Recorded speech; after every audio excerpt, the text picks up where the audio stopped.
Well, ladies and gentlemen, I have the complete treat and delight to speak with a tremendous scholar and thinker who I have learned a lot from, Owen of Owen in the Agon. He has had a recent class that I finished up on Plato's elite pedagogy, and I'm going to try really hard to say that word correctly. It's an important word. And it really brought new insights in a way of reading Plato, the dialogue, Socrates, etc., so forth, that I've not seen anyone do before. I think the way that Owen really took seriously just kind of the question of, hey, who exactly are these people that Plato has chosen to engage in the dialogue, right? Very often in philosophy classrooms, it's pretty, beside the point. It's like, oh, it's this guy and this guy. It's just freaking names. But where Owen's like, well, let's actually look at the history and try to get a better understanding, and to see and just kind of assume maybe there's a reason it was these people and not other people. I mean, that right there is a very, very valuable way to go into these dialogues. Because even if you say, well, these dialogues never happened, okay, well, then Plato chose these people from history. Why did he choose them? Okay, either they happened or they happened to some degree or not, but these are the people he chose. Why? What is going on? And I think when you frame it around the question of pedagogy, education, and and then see these individuals as historically situated as relevant to that inquiry, it really opens up a lot. So I really appreciate there's far more to say. I guess just to start, Owen, if I were to ask you what got you interested in Plato's elite pedagogy, some thoughts maybe about that, and then a topic I am extremely interested in that you ended the class on the question of saying that a lot more research needs to be done, and I completely agree with this, on generational decline in Plato's thought. That is not talked about, and I think you've made a very strong case that that is very important. But again, I'll just start with that overview question, and I really always enjoy speaking with you. So thank you for your time today, Owen. Okay, cool. All right. Thanks for having me, as usual. Okay. First question, what got me interested? Actually, not something I've thought about, so that's a good one. I suppose I was reading I was trying to, you try to read all Plato's dialogues, right? And you get the main ones you always cover in academia, the Republic, Phaedrus. Depends. I like the weird small ones, like Laches. So the course is basically is Laches, which is maybe okay. I'll name them first. Laches, Charmides. Oh my God, I've forgotten my own course. Laches, Charmides, Lysis, Alcibiades. Okay, then we take a little pivot and we go into Plutarch, Rise and Fall of Athens, and we specifically concentrate on Alcibiades and Nicias or Nicias. If you're Greek, please just email me. Tell me I pronounce these words wrong. Nicias, Alcibiades. We concentrate mainly on them because Rise and Fall of Athens basically is Plutarch. Plutarch's an amazing source. I think he's actually an incredible source. Um, Plutarch's Rise and Fall of Athens is basically broken up into people. He's really concerned with people. This is very interesting thing about Plutarch. He's a historian, but he's very, very concerned with people. And so you have like all these different Athenians, famous Athenians, and he just basically does like a big chapter on all of them, right? And Alcibiades and Nicias are part of that. So we concentrate on those. And then at the end, we go to the apology. And in the apology, we can then reframe why was Socrates accused of particularly corrupting the youth. I know rejecting the gods of the city. I don't focus on that accusation so much. It's more corrupting the youth because we're interested in pedagogy, naturally. So, there. So we can look at that question of corrupting the youth kind of in retrospect of the entire course. And that's just a basically structured outline. I didn't answer the question what got me interested in it though. What got me interested in it was, I suppose, reading these short dialogues and realizing, that you always have this sort of rational discourse. It's very important. I'm not saying that you shouldn't focus on this, but if you do Plato in the academy, for example, you do like a undergrad ancient philosophy course, do some Plato seminars, they're going to go, all right, what's going on in the dialogue? What's the argument? Who's saying what? What's the kind of dialectic? What's the conclusion? You get to the perplexity, the aporia, and blah, blah, blah, blah. Right. But like it's not that I don't focus on that too, but I try to focus on these other elements to it. And those other elements are basically the people. So the historical characters in the dialogue, many of them were real people. I'm trying to think, why did Plato choose these people to put in the dialogue? I mean, I assume Socrates had roughly these conversations with these people, I assume. But Plato's obviously going to structure it to work as a book. That's what I assume happens. I can't prove that, no one can. But anyway, that's neither here. I suppose that's not here or there for the sake of discourse. But so you have the people, you have the context. So it's like, where are they? Like, are they in a palastrate? Are they in the agora? Are they in the yeah, like the context of where they are? I think that's important. I think all these little details are giving us something to work with. The relational kind of student teacher relation, because okay, so Alcibiades is just Socrates and Alcibiades, obviously, but within that dialogue, there's a critique of the education of Alcibiades and the larger Athenian young. There's a critique of that, and there's a comparative critique of the way the Spartans are raised, educated, the way the Persians are educated, and the way the Athenians are educated. And Socrates is very critical of this. Now, we can go and talk about Alcibiades in more detail because that's a fascinating dialogue. But moving on to the other ones, Lysis, Charmides, and then Laches, there's not just Socrates and like a young Athenian. There's Socrates, some sort of Athenian, and in fact, in Laches, they're not even that young, but they're inquiring into how do we transmit virtue from one generation to another. So I suppose that kind of pushes us into our theme of generational decline.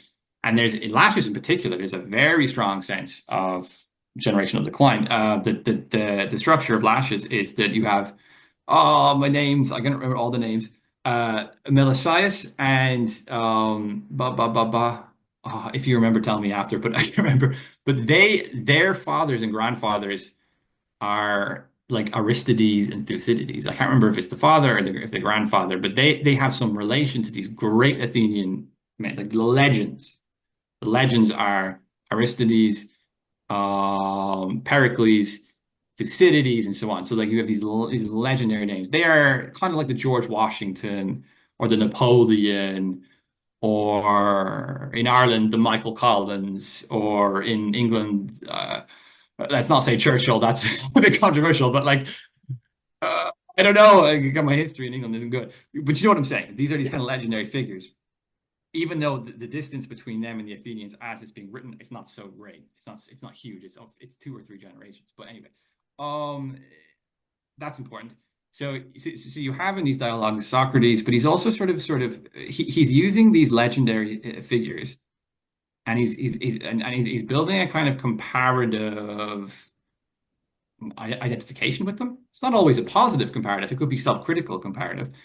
And there's also a sort of I say an emphasis on the the relation between the student and the master, so the older and the younger Athenian. So, for example, in Lysis, you have the theme of flattery, and these older Athenians are like, "Oh, let's flatter Lysis," because some of these younger Athenians, they're sort of men from they're young men from the educated classes, the kind of wealthy classes, and you do get a lot of like flattery and sort of courting them. It's almost like it's a courting without the women. It's like courting these young men. And this is all, I mean, this gets into themes of like people accuse the Greeks of being homosexuals and stuff. That's very complicated. I mean, that's something maybe we could get into as well. But there's a kind of a courting theme here. And Socrates, I think he's trying to intrude onto that a little bit and try exemplify through rational discourse, of course, as well, a relation between the older and the younger, the student and the student and the teacher, which is more conducive, basically, I think, to the philosophical praxis that he was he was kind of revolutionary of. He was the Jesus of, he was the beginning of. So you have a kind of emphasis also on practical. So anyway, the question of interest was really just reading these dialogues, noticing these things, and I've done work on the Guardians, the class in Plato's Republic, the Guardian class, who are, they're not, they do become philosophers later in life, but they have to go through like military training, all this other stuff. So there's a kind of pedagogical paradigm to Plato, which is really complicated. So I've been kind of interested in that for a while. So reading these other dialogues with that in mind, I started to notice these things. And I thought, you know what, like let's just go through these dialogues, pick the ones I think are kind of most relevant, and like sort of bring out these unacknowledged themes. And within that, of course, that's where you get to the theme of generational decline. The generational decline question is important because I think that one of the passages that you have in one of the categories you have in Plato's dialogues, even if they're not explicit, they could be implicit, is the transmission of virtue. Okay, the transmission of virtue is important because that happens from one generation to another. And we don't really know why this happens. Like why does a great man have a terrible son? Why does a great man have a terrible father? We don't know. Like it's just this peculiar chaos of generational flux and change. And it's difficult to understand these things. And I think to give larger political context to this, historical context, there was a democratic experiment going on in Athens. And because of the Peloponnesian War, I think a lot of people felt like that experiment wasn't working out very well. So you have a kind of, and Plutarch called the rise and fall of Athens. So it's kind of the Spenglerian theme, there's a rise and fall. So I do think within Plato itself that there is an attempt, I think, to think about philosophy in context to generational movements, transmission of virtue, and so forth. So yeah, I'll go back to you for now. Anyway, that might be enough to intro it. Yeah. I think it's fantastic. It isn't the yeah, I almost feel because you mentioned sort of this forsaking of the gods that is also part of the accusation. It's almost like they had to add that to say it's not just because we want to stop how he's educating the youth, because the youth would be like, it's working for them, right? So it can't just be that. It almost needs like a cover, right, with the gods. So I was kind of thinking about that.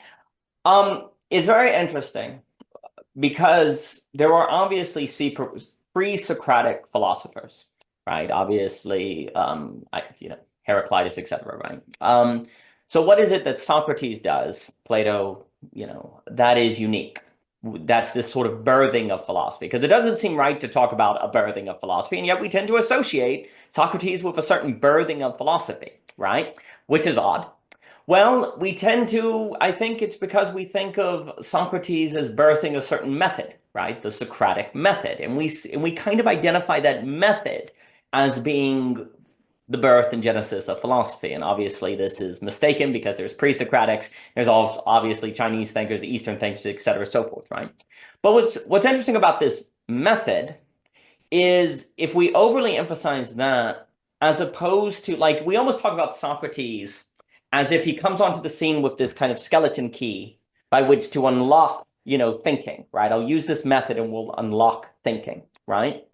But what if instead we're dealing with Socrates who is acknowledging a certain decline is going on, that the historic horizon entails a certain decline, and really the Socratic method comes from a certain place of saying, well, it's seemingly people's good ideas eventually lead to the opposite. They lead to a decline, right? Or there are it's apparently not self-evident what courage is. Like, when is it stupid to be courageous versus rational? And when is it cowardly to be rational versus courageous, right? There's always a kind of moving target, right?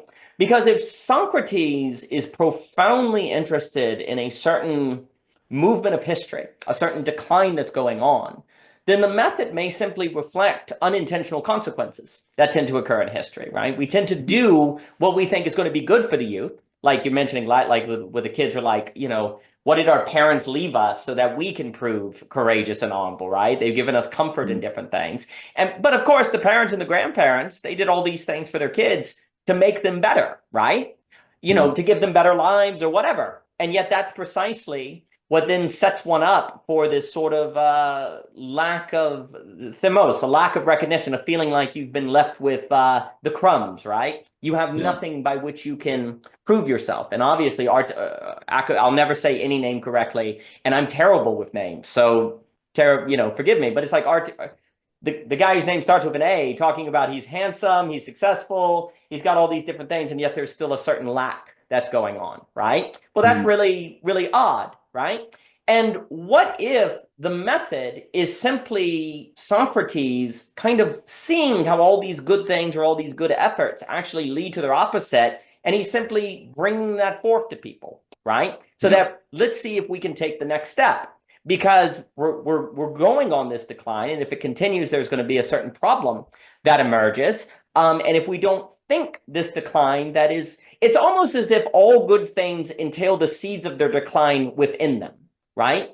It's just a matter of time before those things come out. People's good ideas, their notions of value, and if everything entails within it the seeds or logic that will lead to its decline, then education will not suffice simply to learn those things, because then you're just going to be participating in the decline that's part of those things, right? If you're memorizing the logic, it's not preparing you to experience or to deal with the decline that's going to eventually arise in the question of, say, courage that doesn't acknowledge at some point courage can be stupidity. But then rationality, the same goes with rationality. At some point, it's a way to hide cowardliness, right? To sort of hide these things, right?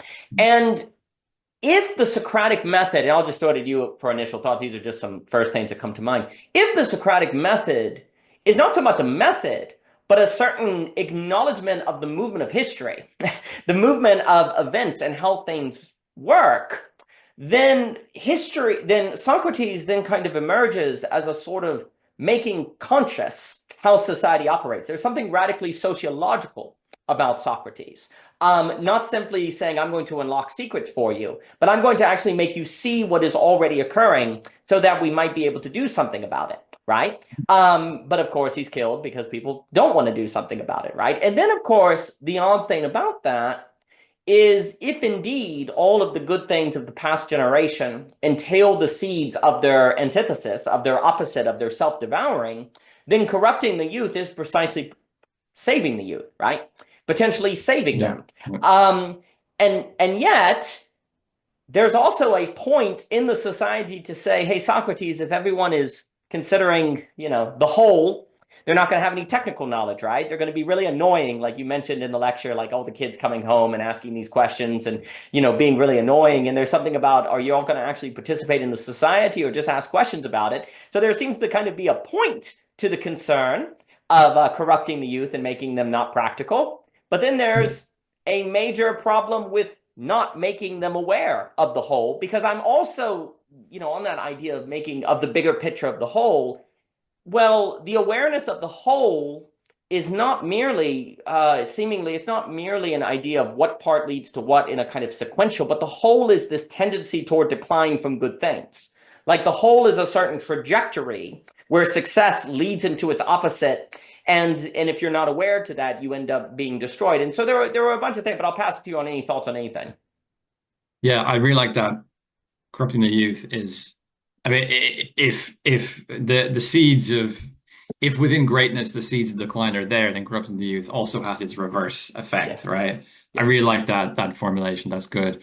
That's obviously the nuances which I think people miss in what's happening with let's say kind of subversive education, maybe we could say, like, education, but it's kind of got a subversive element to it. And that's important today, and we have a lot of vulgar subversive education today.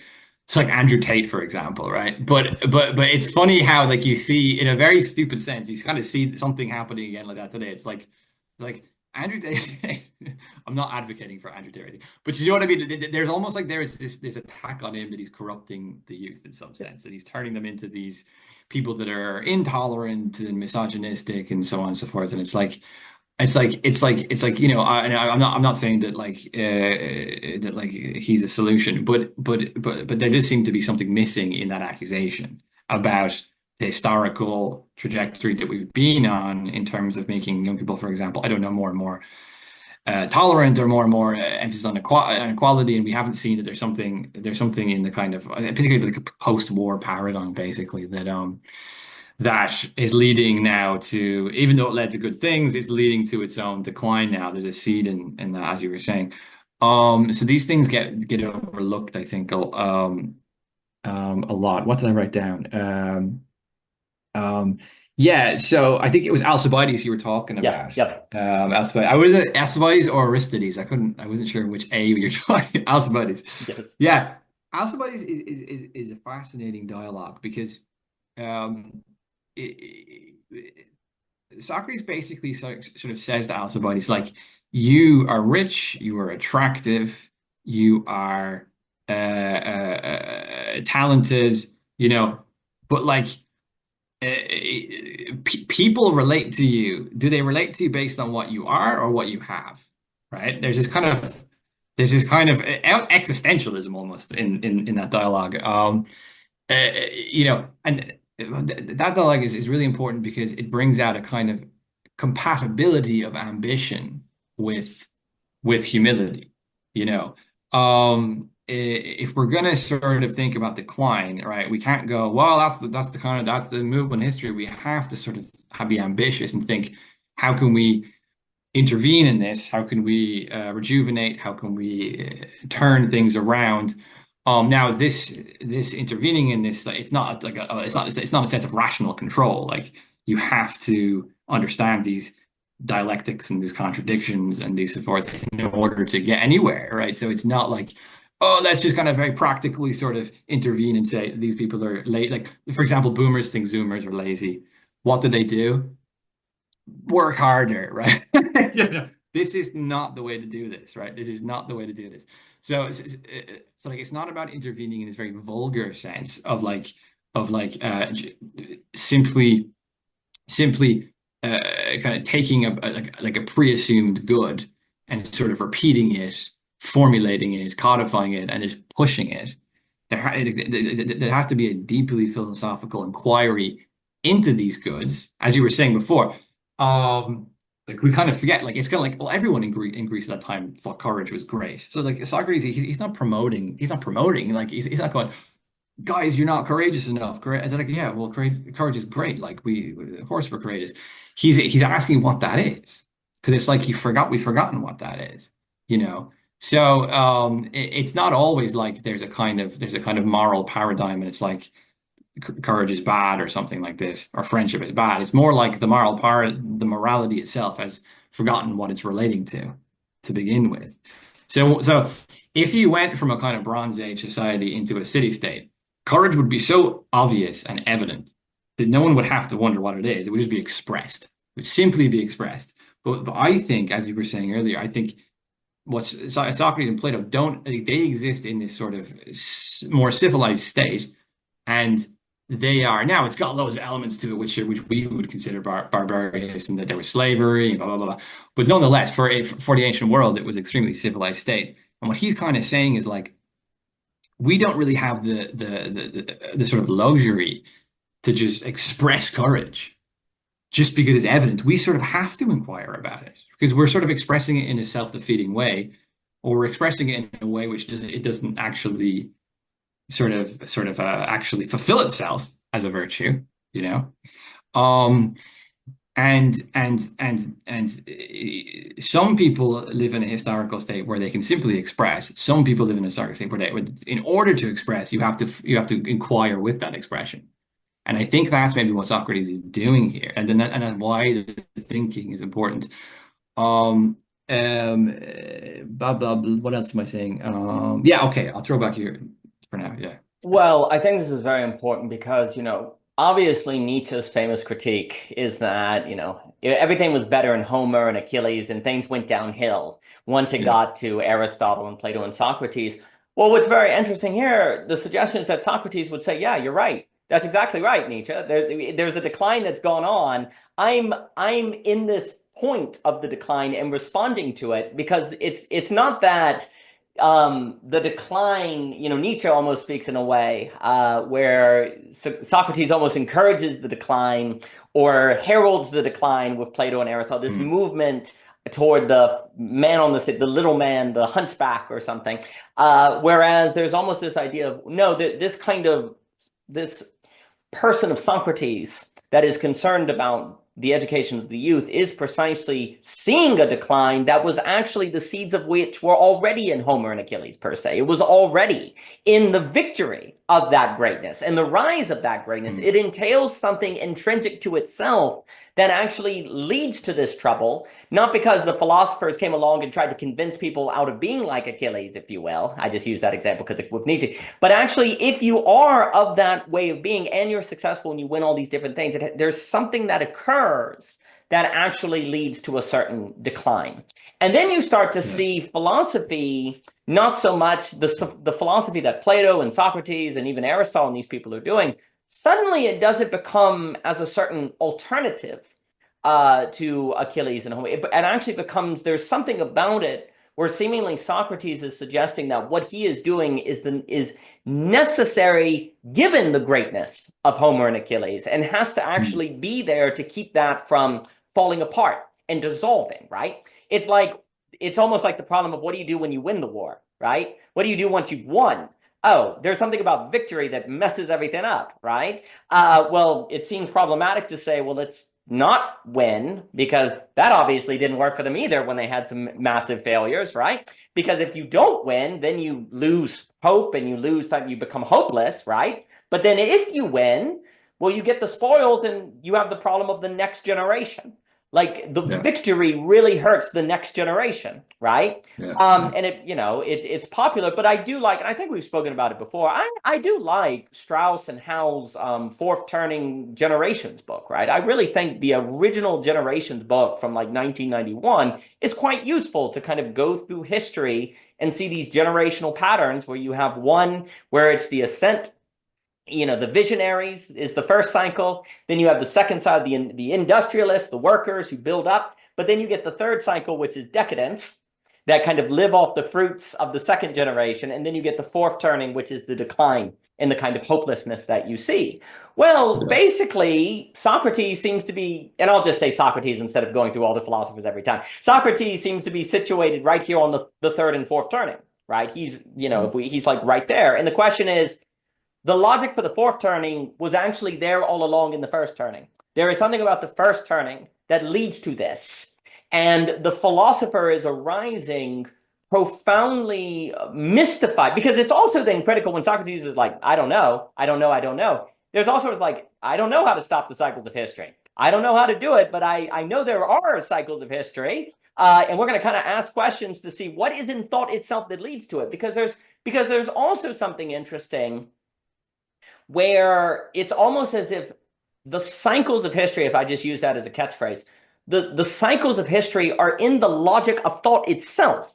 Like thought Mm. itself entails this problem. Like values themselves entail this problem. Virtues themselves in what they are entail this tendency toward a certain cycle. Because if it was simply, well, we need to be more rational, then we won't have the cycles of history. Okay, well, that's easy enough. But Socrates is like, that doesn't seem to be it. Well, we need to be more courageous. Well, that doesn't seem to be it either, because it seems as if it eventually passes over into otherness. And obviously, every time I say that, I'm alluding to Hegel, because I think there's something, without getting into Hegel, because Hegel sees his logic as basically a sublation of this classical logic. He has a deep respect for these thinkers. What's just very interesting is, for me, the case you've made on really taking seriously the history of Socrates is suggesting that there is already that Hegelian logic in operation in Socrates, that there's a certain passing over. And I don't think Hegel would necessarily deny that at all. He's more concerned about simple identification of A as A in Aristotle and different things. And he seems to have quite a respect for Plato and Socrates and et cetera, so forth. And he even loves Aristotle. It's just this idea that you can't say a tree is a tree and not mean anything. That's an empty notion. It has to pass over into talking about the leaves and the branches and the roots. Well, that's Mhm. funny. Yeah. To explain what a tree is, I need to tell you about things that are not a tree and yet are a tree at the same Mm. time. That's very weird. But you see, that right there might be a kernel in this problem of the cycles or generational decline, is that in order for courage to be courage, it suddenly has to pass over and explain why it's not stupidity. And it's always moving over into then not being the right mean between, say, courage and rationality, not the right mean between seeking recognition and seeking flattery or something, right? Like there's a certain mean that has to be struck that we naturally miss and we pass Yeah. Yeah. over. And there seems to be, and I'd be curious to any response to this, these are just thoughts. There seems to be a certain, at least, intuition or suggestion in Socrates that determining the mean is completely necessary if these cycles of history are not to occur. This generational decline, this ability to kind of have a judgment of the mean between, courage and rationality. I just keep using that example for Laches, that one, right? But then, of course, that would mean even if you did learn this judgment of the mean, which seems incredibly difficult and seemingly you can't do in your head, you have to do it in the event, in the action, right? It's not a thing you can just calculate. It has to be encountered. The only way to not have generational decline then is to pass on the skills of judging the mean to the next generation, right? Which has to be done in the experience. Well, hold on. You won the war, so the kids don't have the experience. You won. So how are the kids going to have the experience that's going to afford them the ability to learn the judgment of the mean, without which you're screwed, because the logic of ideas and thoughts themselves always naturally pass over into otherness. So it's this problem of denying the youth the experiences needed to learn the judgment of the mean, which the mean is basically everything. Because I think as Socrates, and and I talk with Jochen about the mean, and the judgment of the mean is everything, because what's so clear in all these different values is eventually the thing passes over into other. There's a point where rationality becomes a technical rationality that in a sense isn't even rational because it loses sight of the whole, right? So there's a point in which what seems to be smart actually leads to this weird stupidity. It's like you were mentioning how you made that amazing point on money, before I forget, where there's something kind of stupid to seek money as the first principle. That was great. But before I go down that, because that was really good. But there's this point where rationality passes over into otherness. So you have to judge the fittingness, the right proportion, right? But if the right proportion can only be learned experience by experience, and the older generation won the war or gave the success, so the kids don't have the experiences to learn the mean, and the only way to avoid generational decline is to pass on the skill of learning the mean, what the frick do you do? What is the problem? And then I guess I guess what I was thinking about this afternoon is there a way in which the Socratic dialogue is actually primarily a way for kids in dialogue to learn the mean? Because it's moving. There's a kind of like, it's a verbal experience of judging the mean, right? If the battlefield doesn't give you the mean, if the experiences aren't giving the mean, is there something about the Socratic dialogue that is almost trying to replicate in speech and conversation and thought a practice of locating the mean or acknowledging the need of a mean? I was kind of almost thinking about, so then if philosophy, I guess, if philosophy emerges at this fourth turning point that's trying to avoid the fourth turning, if you will, this decline, then it has to provide an experience by which training for judging the mean, the proportion, fittingness can be found. But you can't do that by putting the kids on the battlefield. So is it a kind of, is philosophy then some sort of experience in thought in language by which kids can learn a judgment of the mean, because they're not going to learn it on the battlefield? I was thinking about that. I'm not saying that's even the case, but I was just thinking about that, which is trying to elevate Socrates as presenting a method to presenting a certain experience, a kind of training ground of the judgment of the mean, because so much comes. I'd be curious, any thoughts on anything? Yeah, I agree. A lot of thoughts coming up now. That yeah, I mean, like the question of experience, I think, is really difficult because because within this kind of course, you do end up asking, okay, well, what is philosophy? Because we're kind of talking about the birth of philosophy, and what is it? What is it doing? What within these historical fluctuations and these transmissions of virtues, like what is it doing? So when you start asking that question, you start asking, well, what is philosophy? And it's a difficult question. Like the question of experience is difficult, as you were saying. The I like the way you said the victory is a kind of I didn't say betrayal, but I would almost say betrayal of the next generation in some sense. We get this now with like protective parenting, like oh, protective parenting. It's like, well, you're kind of depriving the kid of the opportunity to sort of believe in themselves because they're sort of constantly protected, and that constant protection may seem very good for certain parents. It may seem, oh, we're very good at protecting our kid. We're very careful. We're very intelligent. We're very wealthy, maybe because wealth is also a protection, But then it's like, well, what's happening to the kid's development, So that's a question, and that's something which psychology is now dealing with a lot more today, I think. But that is just one example of this problem. Yeah, like I tend to think that experience is really important. I probably tend to think experience is more important than like rationalist thinkers do. I do think in some sense you can't get to the good or you can't reconcile. Like when we talk about remembering to recollect these forms or these virtues, we're talking about like a memory. But I sort of do, like, my opinion on it is anyway that you have to have both the experience and the rational inquiry to really get there. That's what I think. I don't know, like, people can debate that. Is philosophy something that can happen?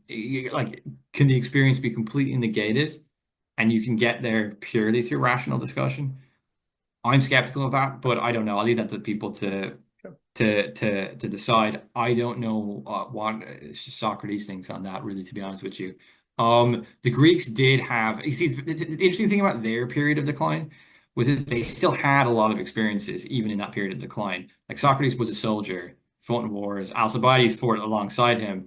Like it wasn't really like they weren't as deprived of a lot of the experiences that in the modern world, like post World War II, basically that human beings have been deprived of, like nuclear weapons have deprived us of, or even like things like birth control pills, have like having kids and stuff, have really deprived. Like we're really experientially deprived today, and I think that's a really difficult thing to overcome through philosophy alone. But then again, at the same time, you can have lots and lots and lots of experiences, and then if you don't have a philosophical inquiry, those experiences can be, I wouldn't say meaningless, but like not educational, Hmm. right? Because if we're aiming at like the educational target, that we want something to be educational, experience can be non-educational or educational. People can just have experiences and they never think twice about it, and it doesn't really do anything for them, and they just sort of live them out. It's just kind of like, oh, that happened.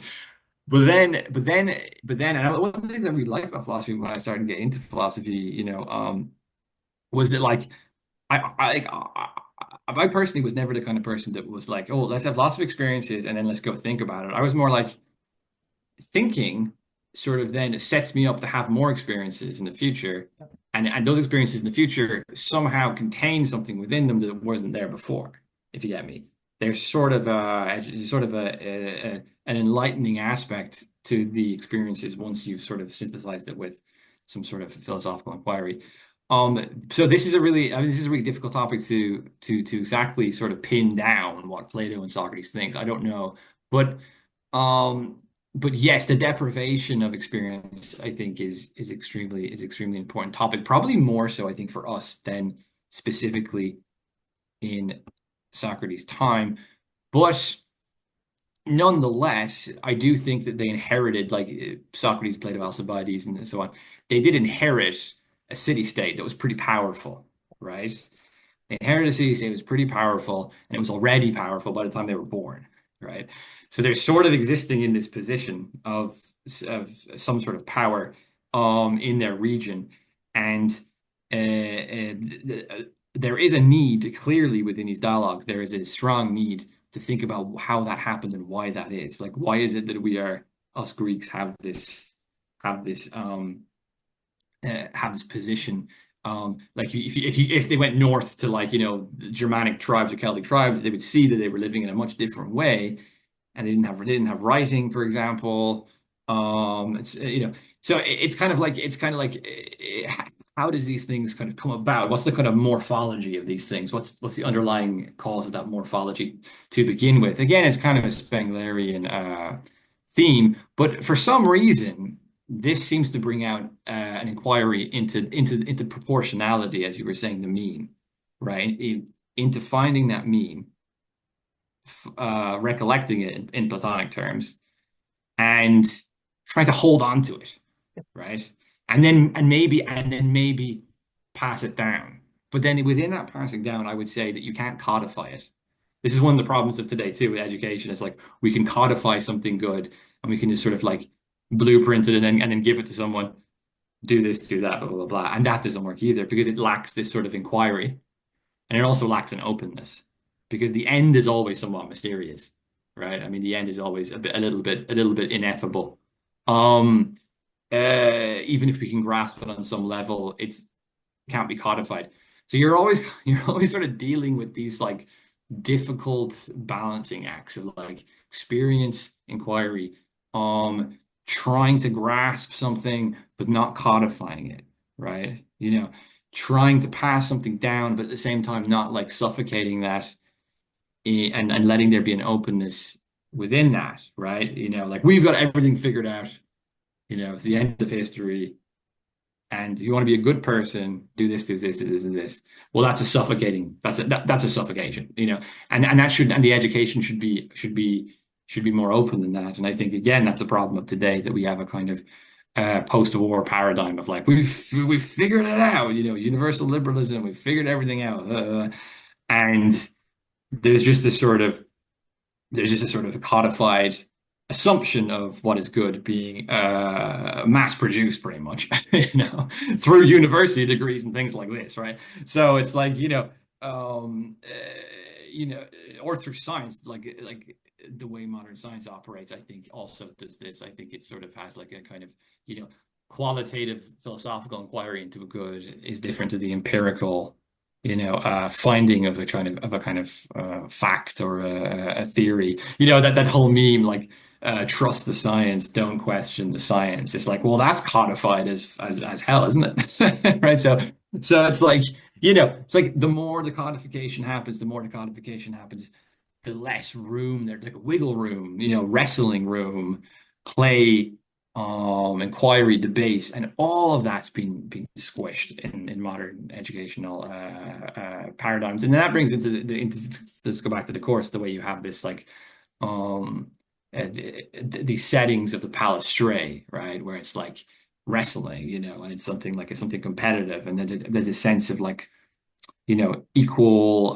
There's a sense of kind of a kind of I suppose a playfulness or a sort of a competitiveness, but not really a kind of cheap social competitiveness, more like a kind of elevational competitiveness within the very kind of social practice itself. And I think that like the thing about philosophy too is that like philosophy sort of needs to think about these settings, these generational relations, and all this other stuff in order to function properly. Because I don't think philosophy can really happen if you just go, let's have a rational discussion about justice. Okay, well, I think it's this, you think it's that. Oh, no, like it doesn't work that way. Like there has to be a kind of some set of virtues which are being aspired to within the inquiry. Has to be some sort of relational standard within the. I mean, how many times do you read a Socratic dialogue and Socrates is clearly just annoyed at someone because they won't stick to the argument? Like he's not just like say whatever you want. Let's do whatever you want. He's trying to form it. He's trying to give it a consistent structure. Like he's trying to sort of draw out a kind of palæstra, a sort of border, and a set of interactions and so forth, which comes not from him, but comes from a sort of ineffable good itself. But he's trying to translate that into a kind of more concrete social relation, I think. Um, so, it's a very complicated and difficult thing whenever you're trying to aim at like what an educational standard should be. It kind of has to incorporate all these things, which is obviously very difficult, and people don't want to do that, but that's the standard, you know. You said a lot that's extremely important. So there's a few things. I completely agree on what you're saying on this bothness between experience and rationality. And it seems as if one can give the other what the other cannot give itself, and there's problems if you don't figure out how to bring those things together. What's very interesting is I sometimes wonder, because also for me, when we talk about virtue or the me, it's in that kind of virtue is almost in the metaxis of experience and rationality, the between space. Like virtue requires the both of experience and rationality, because experience alone doesn't give you virtue, but thinking about the experience in the experience can sort of start following what exactly might be the virtue, but it has to align with the logos. It has to align with logos, eros, and enthymos. It can't leave any of those out. Like virtue seems to require all of those, but it is not self-evident how you get a virtue. The experience won't give it to you, but rationality won't give it to you. But rationality in experience with experience could, if one has the courage to follow it and the capacities to follow it, right? So there's a way in which that seems to be the sweet spot. Like almost you could say that's the mean of the human condition. The reason why I say this, that's extremely interesting to me, because you pointed out something very important. There's this question of why are we successful? And I'll just speak of Athens, for example. And there's always this idea that, Socrates, nobody knows, but Socrates knows he doesn't know. That's why he's smarter, blah, blah, blah, all of that stuff, right? Well, what's interesting is the suggestion then, if we extrapolate that, is kind of like Athens is successful and it doesn't know why, has no idea why, right? Like we have no idea why we're successful. I know some of the dialogues go through things, but there's really this kind of idea of it's really hard to say. We're not really sure. It kind of worked. We have geography, we have different events, but at the end of the day, we really don't know why we're successful. And I think most people feel that way all around the world. Like in America, the West is like, why exactly are we successful? And you're like, well, the economy and capitalism. You're like, okay. There's this kind of like, I don't really know. And there's a feeling of a certain radical contingency to success. Like there's a certain radical contingency. And I think Socrates further suggests that on the idea that, because for me, and correct me if this is wrong to think, the charge of corrupting the youth is also kind of the privileged youth. It's not just like the youth in general. He's gone after successful youth, and so it's more of like a kind of more well-off youth, as I understand it. Well, you could argue that then more people today are actually in that camp because they're not working as slaves. There's more of a sense in which this problem of the youth in being having space to think. I'm not saying easy. I'm not saying life is easy, but there's an idea that we're pondering questions on different ideas, right? So there's this kind of idea on, well, I guess this is what I want to say. To me, the youth that Socrates is corrupting are those of whom are being educated. They're at least in a position to receive education, right? And it wasn't the case that everyone in history was in a position to receive education. Whereas, say, mostly in the West, truancy laws and whatever, it could be a really bad education, but there's a sense in which basically many children are now in a position to receive an education. So whatever Socrates is talking about is probably going to apply to all of us now, or younger generations, simply because we were all in a position to be educated, maybe for just the first 12 years of our life or something, but there's going to be some sort of schooling, I guess, education, or Ivan Illich would make distinctions between education and schooling, but some sort of instruction that's going on. And so whatever Socrates is kind of finding about the youth would perhaps apply to any youth alive today who is in a position to receive instruction, maybe as an idea. And what Socrates seems to be finding, and I could be wrong about all of that, but it's just something that's coming to mind. Socrates seems to be finding, the youth are not set up to kind of inherit the fruits of prosperity from the older generation.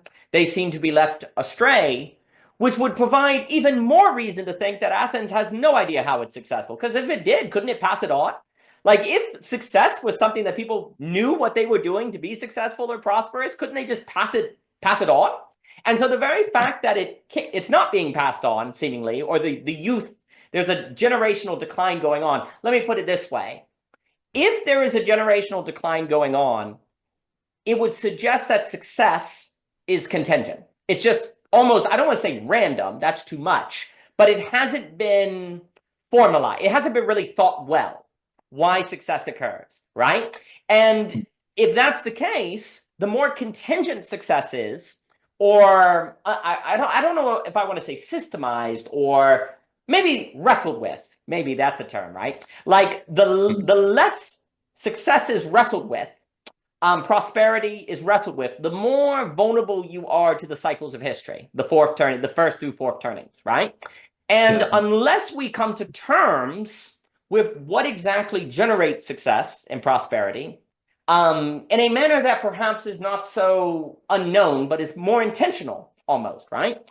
Well, if that intentionality doesn't come about, then history is almost destined to repeat. The cycles are just going to keep going on, rise, decline, rise, decline, rise, decline. And that could happen anyway, but the suggestion here is, if we don't become more thoughtful about what indeed are the conditions of success, which I'm using generally, then these cycles there's nothing that's going to occur with it. And there's almost a way then to see the Republic as, hey, this would be an intentional society, actually. We don't actually have one of these, but if we were to be intentional to try to work against the cycles of history, this is what it would look like. And the problem is that unless philosophers are king, we're not intentional about society. We just kind of Yeah. rise and fall, rise and fall. We need philosophers to be intentional about success.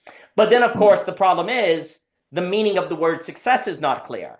Because, like with friendship, oh, you're successful. Well, then you don't know if people like you for what you have or you, right? So what even is the word success? So Socrates is also suggesting, well, we can't be intentional about successful societies if one, we don't even know what success is, and seemingly it requires philosophy to come to terms with what success is if there's any hope of a society that is intentional versus ignorant per se. And if it is ignorant, then the cycles of history are just going to go on and on and on, right? So there's something, and I guess this is what I want to say, and these are just thoughts that I've been thinking since your class, is there's almost, to me, to go back to what you were saying, Socrates is, in my opinion, suggesting that being intentional about success, and by intentional, I don't mean like a command economy. I almost want to say architectural, like designing a space in which success has a certain problem. It honors the form. It creates space for the unfolding of a logic or whatever.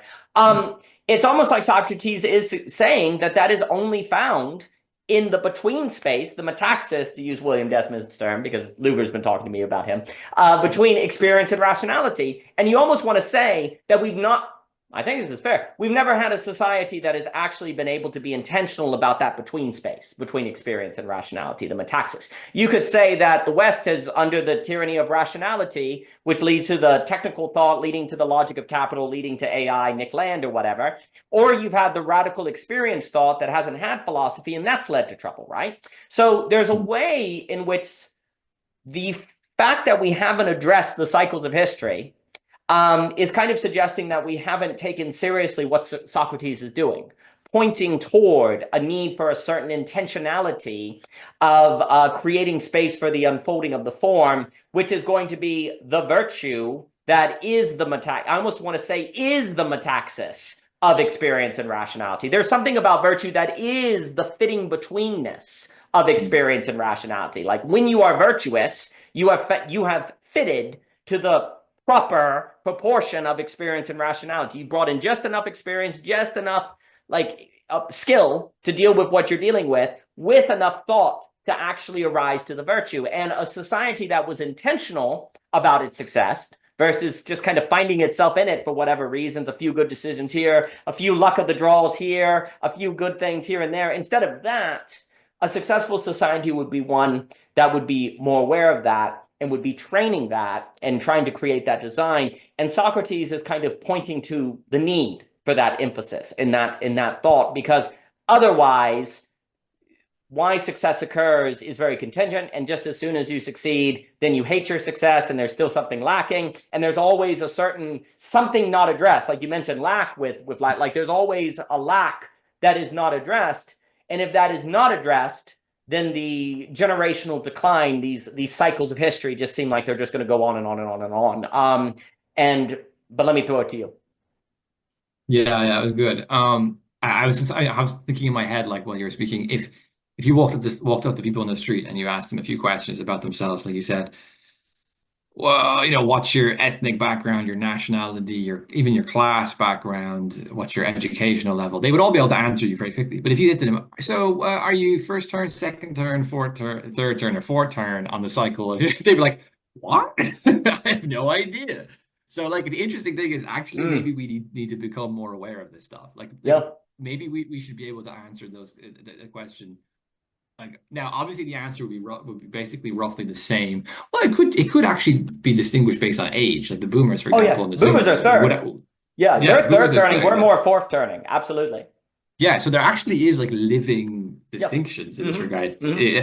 And like our generational cycles are very fast in the modern world too. Like things can happen much faster, I think, in our time than like. In some sense, things are less, I suppose, since the end of World War II, things are less catastrophic and explosive, but at the same time, they're temporally faster for some weird reason, right? It kind of brings in the Paul Virilio speed thing. Yeah. But like, It's like this. It's like things has changed so quickly. It's like I can't believe it. Like the people's opinions that people had 5 years ago are suddenly taboo, and it's like there's been 5 years, it's not even been 50 years. Like what's incredibly, and then that can reverse again in another 5 years. So it's like incredibly fast and unstable.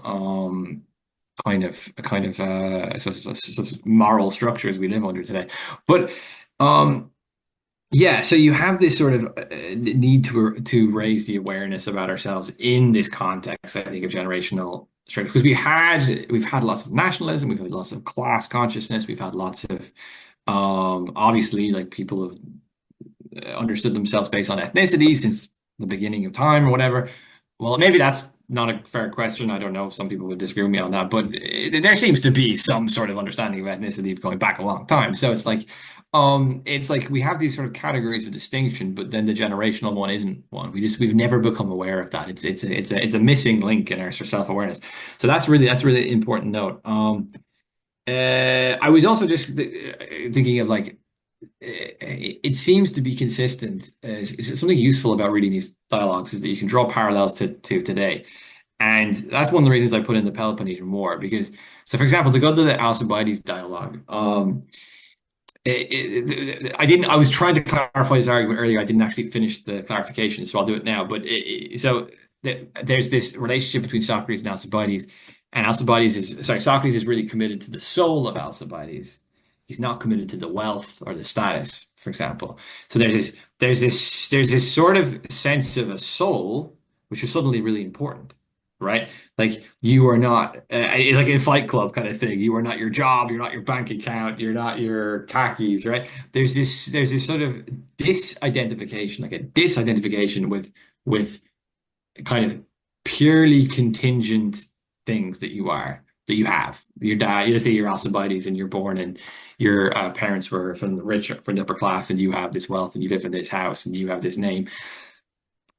It's not to say we should hate ourselves for having this stuff or anything like that, but it's like there's a disidentification with those kind of just purely contingent circumstantial parts of your being. And then the soul is suddenly something which allows for a sort of much more like was education, like a much more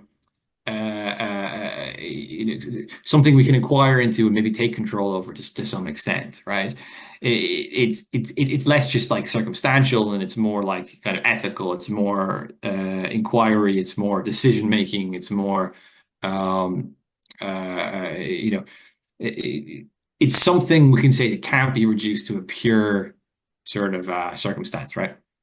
And that's one of the things the soul points to. And I think you have Socrates then pointing to the soul, and then he even has these really almost quite like, quite sentimental sort of statements in Alcibiades where he says, like, I will commit myself to your soul completely. He's like, these people that like your money and like your wealth or like your status, if you lose that, they're out of here. If they like you for your youth and your looks, you'll get old. They'll be out there. So there's a real radical sense of human commitment in that as well, which I think I think you see that in Christianity too. So it's like, but like within this period of success within a society, it seems to trigger what you call almost like an ontological anxiety. It's like, what am I? Am I these external things, or am I something more? And I think you see that to some extent again today, although it's the soul part is left out, but you have these identity categories such as gender, for example, which are suddenly like these sort of modes of anxiety about it. And like, I do think that it's somewhat inevitable that the ontological anxiety will play out in this success slash decline fourth turn area. I think that seems to be consistent. Um, yeah, I have more to say, but I'll give it back to you for now. Yeah. No, very well put, and I'll use the word soul here because I think that that's very well. There's almost a suggestion in which what is necessary for a successful society to stay successful is that its people keep the soul of the society in mind, not what the society gives you. They have to see the society as having a certain soul, right? And this is where it makes sense then that Socrates is emphasizing the social over him. Okay, no, I'll let the law kill me, right? There's this like, I have to die because I cherish the soul of the society, not for what it does for me, but for what it is, right? The soul of Athens, you almost want to say. And there's some sort of Yeah. logic of what we have to do with people, we have to do to the society as a whole, which of course runs some risks of being killed or totalitarianism or whatever. But there's also an idea that if there's not something like that at play, the cycles of history are inevitable. Because there is something about wealth, let's just say success, and it should just be noted that every time I say success, I have in mind the question of what is the good life, right? So there's this idea that we have no idea what the good life is. Why is Athens successful? I don't know, because we don't know what the good life is. But I guess but it doesn't seem like it is. Then why did we do this? I don't know. It feels like we're being carried on. There's this weird way in which even in success, we don't know what the good life is. So how did success happen? What is success then? What is prosperity, right? Like we don't even know. And yet we find ourselves in it, or whatever it is, or in Athens, et cetera, so forth. I think too, there's something about success that trains you into habits that make the soul go away, which then leads to a day where you say, what is all of this? But you, in the process of getting to that place where you ask about the soul, you've lost the habits to be able to tell, and you have to regain them. So then it would make sense that philosophy has to come in to make you see things that are not in front of you, to think thoughts that are not immediate. Like the success has a way of training us in its immediacy to be unable to develop the habits we need to regain the soul, per se, of which then we come to a crisis of because of that very process, right? There's also a way in which you could say that when one keeps the soul in mind, perhaps that generates success, but then in that very success, you get out of the habits of keeping in mind the soul, which eventually leads you to the place where you have a crisis and then you have a fourth turning. There's a habit creation that occurs in the fourth turnings that then lead in those habits to the next that make you realize, oh my gosh, we left something behind and I don't even know how to think it. I don't even know how to begin to develop the habits to get it back, because what the society we've now created that has led to us losing our soul is still working on our habits, and we can't change it on a dime to begin getting those habits back. So does there have to be a collapse, a decline? That'll give you a new habitus forming society, because sociologists like Bourdieu and it will talk about habitus, right? So there's something about that kind of irony that seems to be what continues to go on. A few other things. You could also say that in the fourth turning, especially as of 2025, and I think that point you were saying, we tend to identify our jobs and maybe our ethnicity and our religion, but we don't really think in terms of generational cycles. We don't say, oh, I'm a fourth turning, I'm a third turning. I guess, generations are generally like, I guess for Howe in them 40 years, maybe. So World War II would be a second turning, et cetera, so forth, right? Well, that would be a first turning, actually. There's a second in there. I get that mixed up. But anyway, maybe it's 20 years. They have a different way to doing it, but regardless, the point is that an identification of generations could be extremely useful, and we don't even think it, right? And you see, the reason why I do think that's important is because we often look at social problems as personality issues or religion issues, or, well, you have issues because you're the wrong religion. You don't have the right ideas. You don't have the right job. You don't have the right ethnicity. What Socrates is suggesting here is that no. There are problems that are products of historical cycles. Depending on what cycle you're in, you could have whatever job you want, whatever education you want, whatever religion you want. It will not matter because you're in the fourth turning, right? Like there are going to be problems that come with the fourth turning that don't go away just because you get a college degree or you get more money or less problems. But you see, I do think taking seriously history in this way in generations is so important, because we do often tend to think of dealing with people's problems by, well, a better job or changing religion or being more rational or adding something, right? You can't add anything to change your historical situatedness. I can't give you something. I can change your mode. I can get you into new habits and ways of subjectivity. But here's the issue. The suggestion is like, only philosophy can do that. The suggestion is that philosophy can afford you habits or ways of being that nothing else can. And it would also be, if we take the Socratic location in the third and fourth turning seriously, The suggestion is almost that the fourth turning people especially need the mode that comes with philosophy. And you could even say the decadence of the third, right? You could say that in the third turning, which would be decadence, if they don't have philosophy, they're not all going to die and go into a meaning crisis, but they're also going to have a certain superficiality to them, right? Which, of course, if they're superficial, they also don't know that they're superficial because you require depth to know you're superficial. So there's a kind of total depravity that can occur in that. Like the third turning in how is quite interesting because it's success, but it's a kind of enclosing success that makes you not realize your own superficialness, your own lack, right? Because you also don't have the capacity to identify, right? But that's kind of C.S. Lewis, hell is locked from the inside. It's like it's total depravity because it's so successful. It feels nice. So it's like the infinite orgasm machine or something, which is a little much, but from, Neil or the libertarian guy whose name escapes him, Novak. But then in the fourth turning, the stuff hits the fan, where if one lacks the philosophical mode, well, then it goes into World War III. It really declines, right? It leads to a whole lot of unintentional consequences or different things. But this mode of philosophy that Socrates is suggesting seems especially necessary to develop alternative habits, alternative ways of thinking if you are situated in the fourth turning, because the society, by definition, will not train you those things. The society will still reflect the third turning. It will still reflect decadence. So it will be training you into habits of decadence. Go to college, get a high-paying job, white collar. It's still sending you those messages, right? Well, they don't work, but that's the only signals you got. And if you do them, well, then the whole thing falls apart. It blows up, right? It doesn't work. So you have to somehow develop alternative modes. But if by definition the external world isn't training you those things, the only place it can come is internally,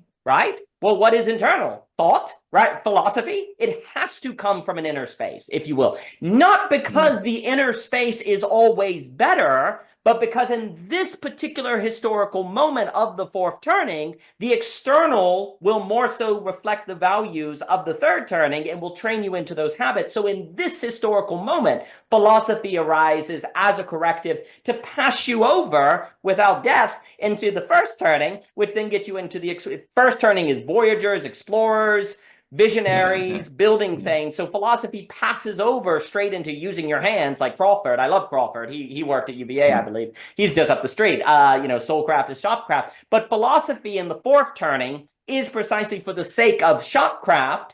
But if you don't have philosophy, the shopcraft you'll go into is technical rationality of the third turning. So philosophy is how you can use your hands in an actually beneficial way, as opposed to, say, using it for levers on a machine, right?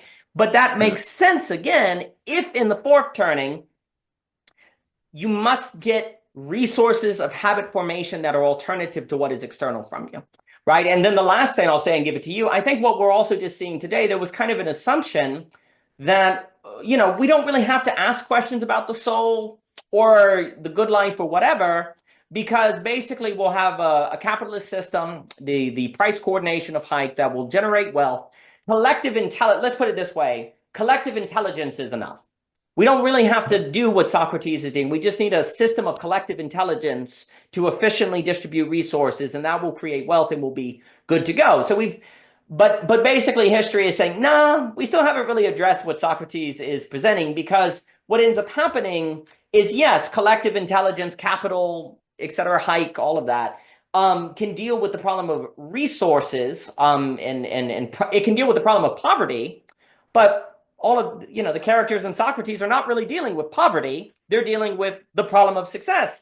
So all capital has done in that regard is just made more intense what Socrates is presenting. It hasn't overcome Socrates. It has just made more intense for more people what Socrates is dealing with. And that's what I really appreciate with your course, is by taking seriously the historic moment of Socrates, you can see that what Socrates is dealing with is actually, in a sense, what the last 30 or so years has intensified for more and more people. And we basically thought that capitalism answered the question of the good life by making everyone successful and then leaving them alone to do what they wanted to do, right? Like, okay, decentralized government, you do what you want to do, we're good to go. You decide, each person then gets to decide for themselves with economic prosperity what the good life is for them. And we kind of went, well, that is enough. Well, these Socratic dialogues show that people have no idea what is the good life. If they're left to their devices without training or education, they have no idea. And they look to the older generation, and the older generation has no idea.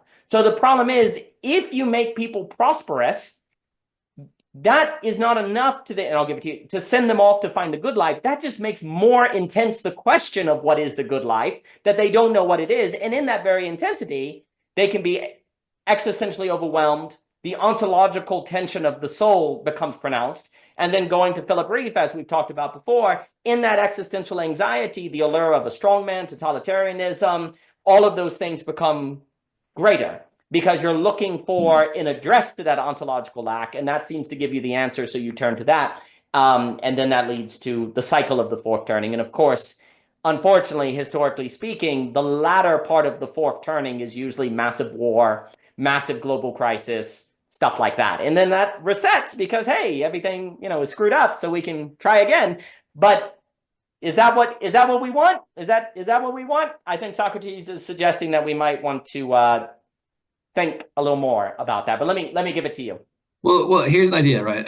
A kind of okay, I won't say non-ideological, but a sort of understanding of progress, which is in some sense not ideological or not moralistic, would be something like every time there's a turn, particularly 1 to 4 or 4 to 1, actually probably particularly 4 to 1, there's an opportunity to create a sort of awareness about this Yes. thing, Yes. and then that can build. Yes. Like if I was to accept any definition of progress, it would only be that one. Yes. No, I Yeah. really think that's very good. I completely agree. Please. Yeah, like I wouldn't more technology, more peace, more prosperity. I would reject all of that, but the only one I would accept would be exactly that one. And I suppose, like, it's so like, yeah, I mean, like, as far as I'm aware, no one has actually proposed like a concrete, like, lengthy treaty on that. As far as I'm aware, some people might read Hegel that way. I don't know. So some people might read Spengler that way. I don't know. But like, there just seemed to be something to that. But I think probably the most important turn is 4 to 1. That's what you're saying. 4 to 1 is really, really, really Yes. difficult and crucial, and that's kind of what we're in right now. If we're in 4 or if we're in the 4 to 1, I don't know. We're in the 4 to 1. Different We're in thing. the 4 to 1 transition. Yeah. Yeah, I think so too. I think so too. Oh boy, we're on a roller coaster now. But this is perhaps good for people to hear too, because so I read this French writer called Olivier. Okay, in the French term it's pronounced like Olivier Y. I always pronounce it wrong, but he's written this book on the crisis in culture. And he makes this really good observation. He's a boomer, and he often compares like young people today to how they were like when he was younger. And he says that when he was younger, it was all kind of utopian. And now the young people are all like they're all doomers, right? They're all like the world's going to end, climate change is going to kill everyone, the great replacement is going to replace us all. Like, left or right, everyone has a kind of doomer theory. And like I'm not saying that there's not room to be concerned with these things. I'm just saying like like the task really is a bigger picture here, and we have to sort of navigate what's happening within the context of maybe situating ourselves within the 4 to 1. It's a difficult time, but like these cycles do happen, right? These cycles just do happen. I think the problem is, from a very particular perspective, these cycles could be the end of everything, because like sometimes the cycle happens and a group of people does actually just like fall into ruin or something. Um, so like you have the universal sort of more scientific view, and then you have the kind of more particular subjective view, and the particular subjective view is really the difficult one, I think. People get because a lot is at stake, like a lot is at stake for our particular identities and ways of life within this turn. This point I made about recently about like the kind of right-wing populist parties I see, they're all nostalgics. They're all Yes. nostalgics for like the 90s, right? Yes. Like the leader of the AfD in Germany is like a lesbian who was married to an Asian woman. I'm just like, but wait a minute. Like when people hear this stuff, they're like, what? but it kind of makes sense because actually that whole paradigm is very nostalgic for like the 80s and 90s, right? Trump is basically like an 80s American, he's an 80s Americana. And I'm not saying that's bad. I mean, I like that. I think it's fun. I think it's Sure. it's entertaining. I think that there's a lot of innovation, creativity to it, and all that. But like at the same time, it's like it's interesting because no one's really looking ahead. Correct. Everyone's looking back, and that's a bit like we have to. As hard as it is, we have to look ahead. So, but I suppose the problem with looking ahead is that no one knows how to look ahead because everyone has this linear view of progress, and then once they have a linear view of progress and we're going to decline, well, they think it's the end of the world, rather than another turn. And Exactly. every turn we can learn something. It's not, anyway, these are all kind of philosophies of history stuff. And I like the course, I don't, this is kind of like commentary on the course. Like I don't really explicitly go into this in the course, but it is probably one of the most important themes in the course. Maybe though I can switch up the topic a little bit. I think we talked about that a good bit into the Peloponnesian, no, sorry. Well, the Peloponnesian War, but particularly the Syracusan campaign, because this is the part that I do Plutarch reading on. And so the Syracusan campaign is basically important because, well, it fits the theme, right? Like it's known as the point at which Athens went kind of down, right? It was because they lost like most of their military. It was a big defeat. It started out well, a big defeat. But the point is, there's something if you're a Plato reader, there's something really important in this, right? Because Laches is a dialogue where we discuss courage, and we've got two basic dialectics in this discussion. We've got Nicias, who is the kind of cautious, rational guy, and we've got Laches, dialogue answer, who's the kind of more gritty soldier, right? So you got the rationality and the experience, basically, pronunciation. And then you have Alcibiades, and the whole dialogue Alcibiades, which I think really tries to draw out this idea of Thrasos ambition, but nonetheless, in like real concrete Greek history, Alcibiades and Nicias were supposed to lead the Syracusan campaign. But then for some weird reason, Alcibiades got accused of various things and he got withdrawn. And that's when someone's texting me, my phone's going off. And this is the system, the matrix trying to stop us from having our conversation. My phone is attacking me. But anyway, the Alcibiades, it was withdrawn from the campaign. That's when he went into exile. There's a big long story of Alcibiades' exile. What happened in that, which maybe we can go into. But we basically have two military commanders. You've got one who's younger. He's more about initiative. He's ambitious. He thinks on his feet. He's kind of a good example, probably, of what Clausewitz era military thinkers called, as the French term, coup d'oeil, I think it's called, which means like thinking in your inner eye, Mhm.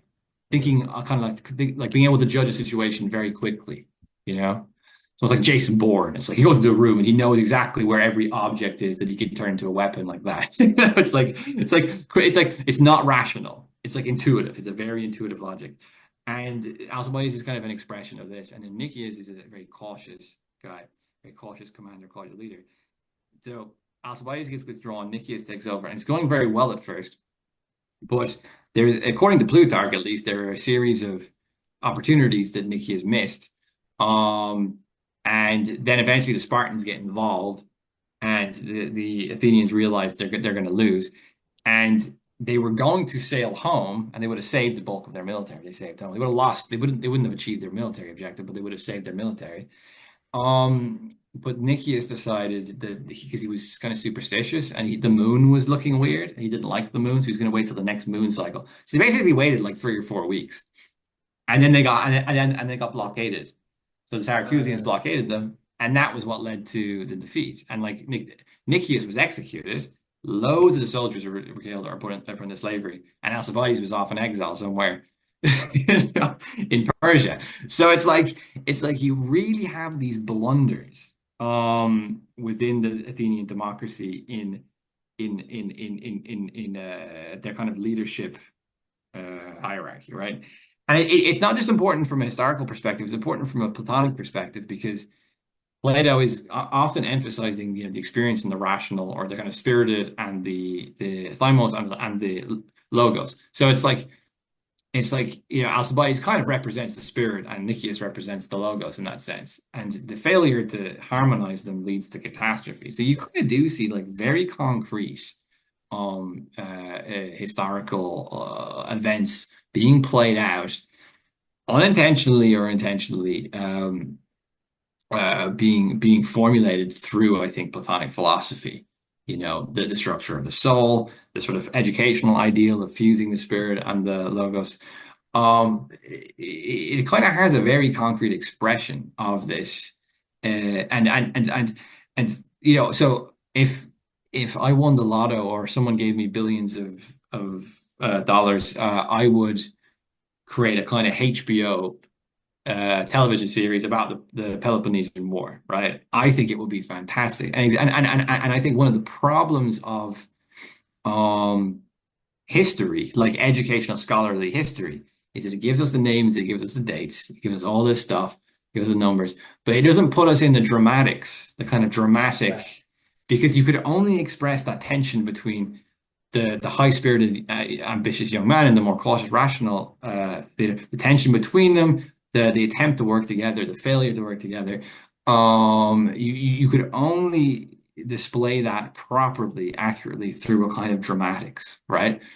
Because it's not something that it can be understood through names and dates. It's only through the dramatics. And the important thing is Plato is writing dialogues, and they're very rational, but they're still dialogue. They still contain a dramatic component to them. So I think I would love to make a HBO like series, a Game of Thrones, but Shakespeare, for example, I think does this well. He brings out the historical dramatics. He's not great for the names and dates, but he brings out the historical dramatics well. That Shakespeare scholar that I was talking to you about, I can't remember his Yeah. name, but he is very good on this. He talks about the transition from a republic to an empire in Rome very, very in similar terms to what we were talking about here. The sort of experiment of a democracy in the Republican spirit, the kind of thymotic aspect, declining and retreating into it. And then what happened in Athens is the same thing. It's like you had the end of the Peloponnesian War, the end of the democracy, and a kind of oligarchy, the 30 tyrants being installed. In our time, what's that? Well, it's experts in big tech. They're the 30 tyrants of our time. The experiments in democracy is sort of going bad, and then we're having a kind of oligarchical takeover of like of experts in big tech and that stuff, right? So again, the parallels are very, very, actually very, very similar here. So again, I don't know what you think about the it's like the education.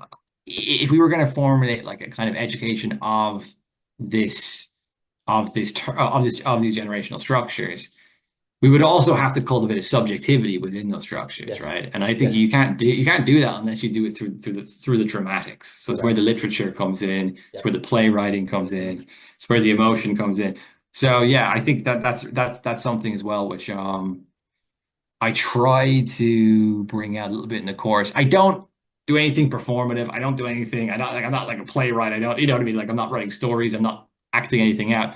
I just try to sort of frame the historical context so the rational inquiries have that sort of more of that sort of personified what I think of as like dramatics as a kind of category of history, nearly the historical dramatics of the situation. Yeah, so I'll throw it back to you. Absolutely magnificent. So there's a few things. First, Selby Foote, who was a great American Civil War historian, he said he attributed to Keats, and he said a fact is not a truth until you love it. And basically, what he's suggesting is that people are not changed by facts, but by truths. And the only way to make people fall in love with truth is going to be art. Is going to be his Civil War trilogy is like literature. He was a novelist, and he was adamant that history needed to see itself as literature and be written like literature. Because if you did not do that, you actually didn't learn history. A lot of people, and Hayden White who's a great philosopher of history, makes a very similar point. Basically, we tend to think that if we make history like literature, people won't learn history. It's actually the exact opposite. Mm. Because you don't learn history unless you feel history. And the only way to feel history is going to involve the dramatics, mythos, as you know, et cetera, so forth. And this is where I think the relation between art and philosophy is extremely important. We've been talking about that at Philosophy Portal. And also, that's why it's so tragic that philosophy and art have split apart. Because basically, art without philosophy may have dramatics, but it is not using them for any logos. And, you know, philosophy may have logos, but without dramatics, you won't integrate it into yourself and actually be changed. Because ideas are not, one of the key problems from the conflict of mind is that ideas are not experiences. Well, this is a major problem because then if that's the case, if ideas do not compel us like experience, but that would almost seem to set it up where history has to repeat because we'll always be bound to our experience, right? So we have to somehow make ideas as impactful to us as our immediate experience, what we are experiencing with. Like we have to make the history we're reading as impactful to us as our present moment. Well, that seems impossible. Well, it's incredibly difficult. If it would seem to require, though, art, the dramatics, these non-rational elements without which we cannot compel motivation. I think that is very important.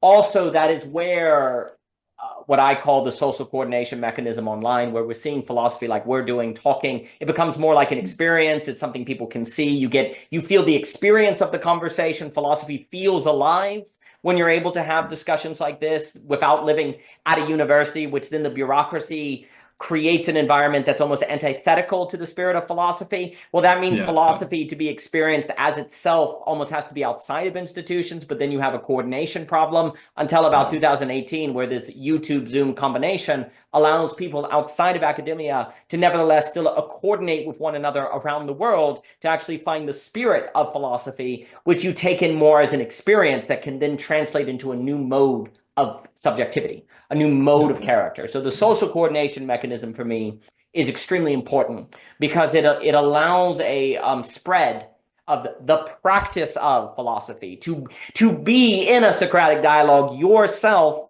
about topics you're interested in as opposed to just reading about them. So then you experience it. But if you can't bring it into experience, it's not going to change subjectivity. And basically, there is something about the transfer from 4 to 1, you know, by 4 to 1, I mean, generation 4 to 1, that seems to require some sort of internalization of some sort of philosophy, some sort of mode of subjectivity that is not given by immediate experience. So you have to create it yourself. And the Socratic dialogue is a kind of experience to better internalize. What Socrates is doing is trying to create an experience in the act of thinking that is more dramatics, that is more like dramatics, without which we seem to be in trouble. A few more things. I think that example of the Peloponnesian, that war is very true because America had Iraq, Afghanistan. These were failures. These fourth turnings tend to come with certain military failures that lead to a questioning of the great, like Iraq. You now question World War II, right? You question the legitimacy. The legitimization narrative starts getting questioned, right? So you start killing your social capital. You get Vietnam, you get Iraq, you get Athens. It's like, well, why are we successful anyway? We've lost these wars. Why is America so great if we've lost these wars, if we've done all these stupid stuff, these blunders? The blunders begin to compound, which then question the legitimacy of the success. And then you go, and yeah, maybe this isn't even success because I feel pretty lacking. I feel left behind. I can't get a house and there's something missing anyway. So this can't be the good life. Well, what's the alternative? Okay, so you want to go live in a not America or not in Europe, not in West, right? That doesn't seem correct. But then it also seems problematic to simply absorb the status quo. So you have this in the fourth turning, you have this, there's this questioning of the good life, which nothing in your immediacy seems to give you an answer for. Like nowhere you look seems to be a proper address of what is the good life, right? Even in successful society. So you have to look elsewhere. Well, where else is there to look? But what is immediate? Well, it has to be internal, invisible, ergo philosophy, or so on and so forth. And it seems to necessarily arise at these fourth turning moments. And I really do like the fourth turning stuff. I think the book's Generations makes an incredibly strong case study. It makes an incredibly strong case. It's not just kind of out of the blue. He goes through the historical records and sees, let's look at America, let's look at these countries. It's like you actually see in the literature and in events, it makes a strong case for Yeah, this kind of movement of history. I think it's a very powerful case. And I think the intricacies of the argument tend to be lost in the popular conversation about the fourth turning that more and more people go into. I definitely think so. A few things, because what you said is so important. I definitely think there's something about progress being a better awareness of the four turnings, and that sort of cycle. That progress is greater awareness of this. I do think there is something about Hegel and absolute knowing as actually a seeing of the from the top. You see all of these encounters with limitations. You see these sort of cycles that tend to occur, that tend to go on, and absolute knowing entails a certain reconciliation with the cycle, where you don't try to change the cycles, you accept the cycles are going to occur. But here's the odd move in Hegel. There's something about the acceptance of the cycles that then makes you not susceptible to the cycles. It's very odd, where you say these cycles do occur, but actually when I'm aware of them, I'm no longer vulnerable to them, right? There's some sort of like, I'm okay. not susceptible to them anymore. So Yeah, this is where Hegel gets accused, in my opinion, of being an idealist, where it's just, oh, it's just all the idea of the thought. He doesn't care about the material condition. It's not, in my opinion, it's not so simple. Hegel becomes a kind of absolute idealist. There's really an idea that, no, literally the awareness, literally the material condition is unable to change itself. So it's like the material condition is a cycle, right? So this idea that yeah, ideas change the world, it's not really that material doesn't matter and ideas do. It's kind of like, no, materiality is cyclical, actually. It isn't where it's not either ideas or materiality. It's that you already have a cycle, and the issue is the advancement is when there's the idea of the cycle. There's the idea of the character of materiality doing that. And Hegel basically is just saying this. Because he's a big time historian as well, right? And he says explicitly, sometimes it seems like the only thing we learn from history is that we don't learn from history. He says that extreme, and he's really bringing together philosophy and history in profound ways. He's basically saying, hey guys, history is pretty clear that the material condition, although he doesn't use that term, Marx does, but he's like, it's pretty clear that society and materiality is cyclical. So if there's any hope at all, if there's any possibility of anything like progress, it will have to be through ideas. It has to be, because we just see that cycles occur. And you say, well, hey, come on, Hegel. Isn't it the ideas that cause those cycles, though? It's humans with ideas in the cycle. He's like, yes, but those are ideas that don't encounter its limitation, that doesn't accept its absolute knowing, and it doesn't reconcile itself with its limitation to change things. Hegel's like, we haven't been able to progress from the cycles of history because we've actually thought that thought can change history. We can actually begin to progress once we accept that thought actually cannot, that it's limited. It cannot do that. And there's some sort of acceptance of the limitation that becomes the sort of opening to the possibility of progress. Well, that limitation then, in the way that we're describing it, is the awareness that idea needs experience and experience needs idea, right? The limitation is that dialectical opening, which then leads to the science of logical and speculative reasoning of what all that means. But what I would say is, in a way, our tendency tends to be in the fourth turning. Instead of going 4-1, we tend to go, hey, let's go 4-3-2-1. Let's go backwards nostalgically. Instead of going 4-1, let's try to go back, right? That's what we keep doing. That's nostalgia. That's basically That's nostalgia as a definition. Yeah. exactly. Socrates is basically suggesting we have not thought the transition from 4-1. We've just stumbled into it. It's gone terrible. It's horrible, but then from the rubble we recover, right? Socrates is like, we've never really been able to think the 4-1.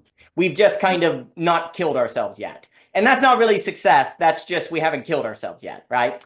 But what you could argue, I do think in Hegel, there is a kind of sense of eventually the awareness of this limitation will almost necessarily lead to progress, because that can, even if it goes on for 20 million more years, eventually, because of the logic of the cycle, it'll eventually have an awareness of it that will lead to qualitative transformation. Like it will actually be a real progress will emerge out of that awareness. I would have been very interesting for Hegel to write after the nuclear bomb. I would be very interesting for him because that changes things. It is no longer necessarily the case, given mass complexity, nuclear bombs, drone warfare, that you could say that even if we don't understand the transition from 4 to 1, we'll always have another shot. Like before the nuclear bomb, you could argue that we'll always have another shot. We may screw it up. We may have no idea what we're doing. We can't be intentional, but we're not going to all die. Well, now we could, right? So if that's the case, then we can't simply rely on the cycles of history to keep giving us another shot at the cycles of history. You actually have to become like there's a kind of intensification of the need for awareness to be aware, right? And I think that has actually kind of proven to be the case now. And we are kind of now, you could almost argue, because of the technological situation. And if you wanted to talk about the other problem with the question of progress in history, is that you can break it down into progresses. There's clearly been technological progress, even if there's not been educational progress. There's clearly been progress in, say, different people of different backgrounds interacting with one another. You could say pluralistic progress, but then there's also been not necessarily progress in terms of metaphysical thinking, right? So there's progresses. But you see, the issue you could argue is that, and I think Socrates points to this, if you have progress, you have to have progress between all the areas. If there's not progress in the human capacity of subjectivity, our technological progress will kill us all, right? So, and it will be progress up to the moment before we all die, and then it will be as if it's no progress at all. Like, for example, if someone wants to argue, no, there's real progress. Look, we have technology and air conditioning. Well, what if I told you in 5 minutes a nuclear bomb's going to go off and kill us all? Would you say it was progress then? That kind of take is contingent upon the next moment, right? It's always contingent upon the next moment. And that's why the idea of progress is kind of problematic. But the idea is that we are seemingly increasingly finding ourselves really needing to intentionally think the transition to 4 to 1. We can't simply rely on the repetition and eventually on some possible world we realize that it takes care of itself. There seems to be a need to be more intentional about it, which of course is dangerous because intentionality can be tyrannical. So how do we deal with that? And basically, for me, what Socrates is suggesting is that we've really never done that. We've never really thought that. We've kind of ignored that pedagogical question. And what it would mean to actually, because this is what I'm saying. What would it mean to educate the youth aware that they're in a 4 to 1 transition? Like, how would you do education if you thought that, right? We've never changed education for 4 to 1. We just do the same education. We tend to come up with new education. Now, let me put this. We tend to come up with new educational structures, whether it be the Nordic Bildung, or I could go on, between the first and second cycle. The first turning, we tend to do educational reform. We tend to come up with new ideas. And we have new visions of education in the first cycle. The second cycle is when we industrialize it. We tend to systemize it, which of course kills it, but that's what we tend to do. And then you end up in all those trouble. But we haven't thought pedagogy in the fourth turning. We tend to have done it afterwards, right? And usually the seeds of necessity generate the pedagogy, right? Socrates is kind of suggesting, instead of thinking a new education for the new first turning, what would it mean to think an education for the fourth to first turning? That's very different. An education for the new first turning is different from an education for the first turning. And that's what we've not thought. And Socrates, and I'll give it to you for any thoughts on anything. Socrates seems to be suggesting that this pedagogy involves what he is doing somehow. It involves his methodology, it involves philosophy, and it seemingly involves a judgment of the mean, which again would make sense because in a fourth turning, institutions are failing. Institutions are corrupt, you can't trust them, so nobody can tell you what courage is. Because the institutions have no legitimacy. The government is corrupt, the businesses are failing. So in the fourth turning, you have a lack of external support. You can't really trust the schools, whatever apparatus, right? Well, then by definition, how are you going to determine the good life? It would have to be your own judgment, your own discernment somehow. But how do you do that if the older generation didn't give you anything and there's no schooling system to teach it, right? How do you judge for yourself the good, the true, and the beautiful are different things if there is no external support because they've lost legitimization? Well, seemingly something about philosophy is part of that. and thinking that through. But I'll pause and I'll give it back to you on anything at all. Yeah, yeah. I think there's a lot of stuff there that was that I think was good. That was it seems to be within, as we think through this sort of 4-to-1 situation, it seems like there are comprehensible characteristics we could say Yep. to it. Like there's a heightening of awareness. I think the ontological awareness we were talking about earlier. Yep. Now, this is either, I think this can be good and bad, right? Yep. One problem of our time is that such a level of self-awareness, and I do think actually the nuclear question also is good because self-awareness needed to handle a nuclear situation is just so much it's just so much more than pre-nuclear. And I think that part of the risk of this is that we sort of cripple ourselves with self-awareness. We become kind of philosophical or self-aware fourth turners, but we're like crippled by the Yes. awareness, and it's too much, and we can't act, and therefore we can never sort of make the move 4-to-1, and we can't take the risks that are necessary. I think that's really a problem of today. Absolutely. More so because of the nukes than Yep. anything else, really. I think. Actually, not just the nukes. It's also the gerontocracy. So Mm. it's also the fact that once you get a bunch of older people in a nuclear situation, Yep. nothing's happening. Nothing's Yep. happening because unfortunately in this turn it's kind of an historical precedent. The risk of war is there. I'm not saying we should be cautious. I'm not saying that we shouldn't be careful, diplomatic. I'm just saying that like in some ways actually more destruction going about by being too cautious, right? Right. Risks need to be taken. Now I don't mean the risks of like Yep. like like let's like you're a powerful civilization and you just decide, well, we're in a decline, so we're just gonna do some ridiculous thing, which is what Iraq was, right? Like it was Yep. a ridiculous, desperate attempt to sort of like turn that around. Like that is not what I'm talking about. I'm talking about like I'm sort of talking about being more open to the sort of the historical potentialities of this Yep. time, like Hmm. of the fourth winter, and those unfortunately are quite risky. They just are. It seems to be Hmm. always the Hmm. case. Hmm. Um, but self-awareness can then cripple us. We're too aware. We're too aware. I mean, even if you think about it on like the more micro level, like all scared of offense, scared of all this stuff, it kind of gets internalized so much. I think we become excessively psychologized sometimes, and we can't externalize anymore. We can't express. It's a very Nietzschean problem, like But that's one issue. One thing that seems to also be happening too, I think, which you brought up, is the kind of crumbling of institutions and the sort of movement to something outside the institutions, which is obviously going on again today. This is actually more exciting than anything, I think. Sure. Yep. It's frustrating when it happens at first.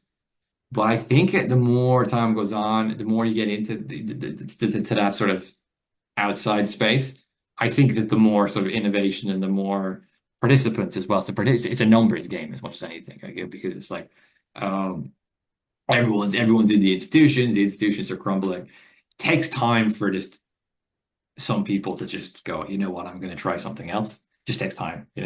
And then once that happens, more participants, there's more of a vibrancy of that culture. Because, now if you're going to be super pessimistic, you might say something like, okay, but what's happened to subcultures in general? Everything's on the internet. There's no more locality. That is an issue. I don't know. I think maybe it's an issue that could be overcome.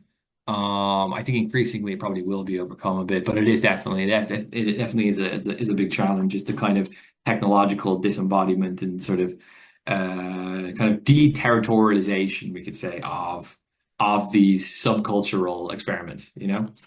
Um, so the other thing I wanted to mention was yeah, I think again this is kind of related to the self-awareness problem, but history seems to take on in these times like more of a sense of subjectivity rather than fact. Yep. So you have history is subjectivity and fact, and scholarly historians will like fact, fact, fact, fact. But what's missing today is actually the capacity to relate on a subjective level to people in history. I've noticed this. Is even though our sense of subjectivity or self-awareness is in some sense intensified, it doesn't seem to have been able to sort of imagine what it's like to be in a different historical situation, to imagine what it would be like to be in the Napoleonic Legion, to imagine what it would be to be in a monastery in Dark Age Europe. Like it's kind of like a block. I do it's anecdotal, but I see that in people. Like I see a block.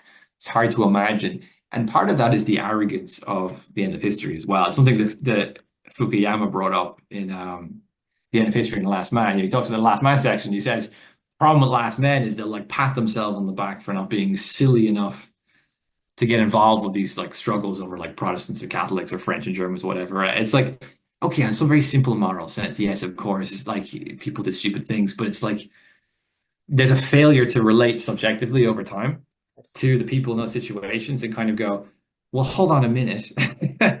What was it like for them then? What was at stake? How did, like it's not so simple that they were just like morally bad or they were intellectually stupid or something, that's not the case.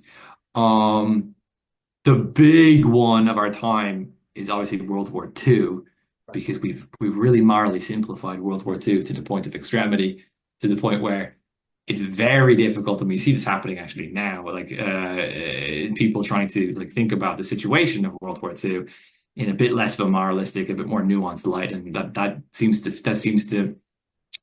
hit a lot of retaliation from the authorities. The intelligentsia hits back, against that quite strongly. So there just seemed to be another category here of the 4-to-1 turn in which there's sort of a need to relate intersubjectively throughout history better, right? Which is part of our education. It's part of the education.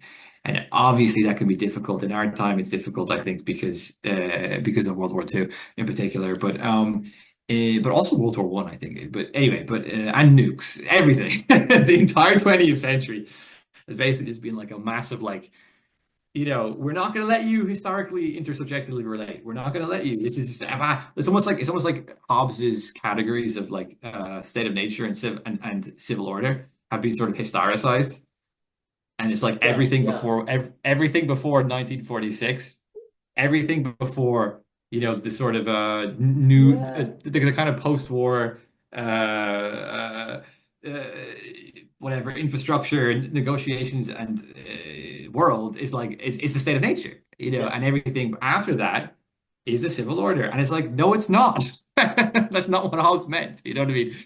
I'm not saying there's actually Hobbesian people trying to make this argument, but I think it's implicit. Like I think that's exactly what happened after World War II. That we created a kind of state of nature historically, and that's a mistake in my opinion. It's a huge mistake.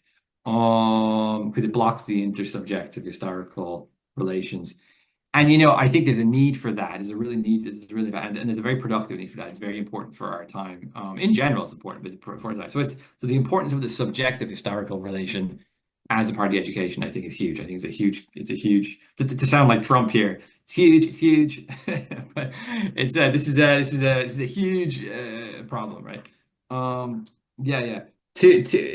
Two more things I want to talk about was so the question of it being elite pedagogy, or maybe it would be an interesting topic because I didn't know what to call the course. I changed names a few times, and I ended up going with Plato's elite pedagogy.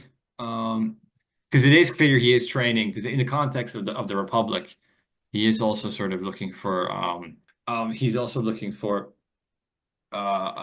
potential rulers, obviously. So an important part of this is the cultivation of elites as well. There is a kind of elite theory nearly in this as well, or at least the education of elite theory, or the theory of the theory of the education of elites, or something like that, right? So, um, you know, so that's I don't know, like it's not really I don't really have anything specific to say about it. I just wanted to throw it out there.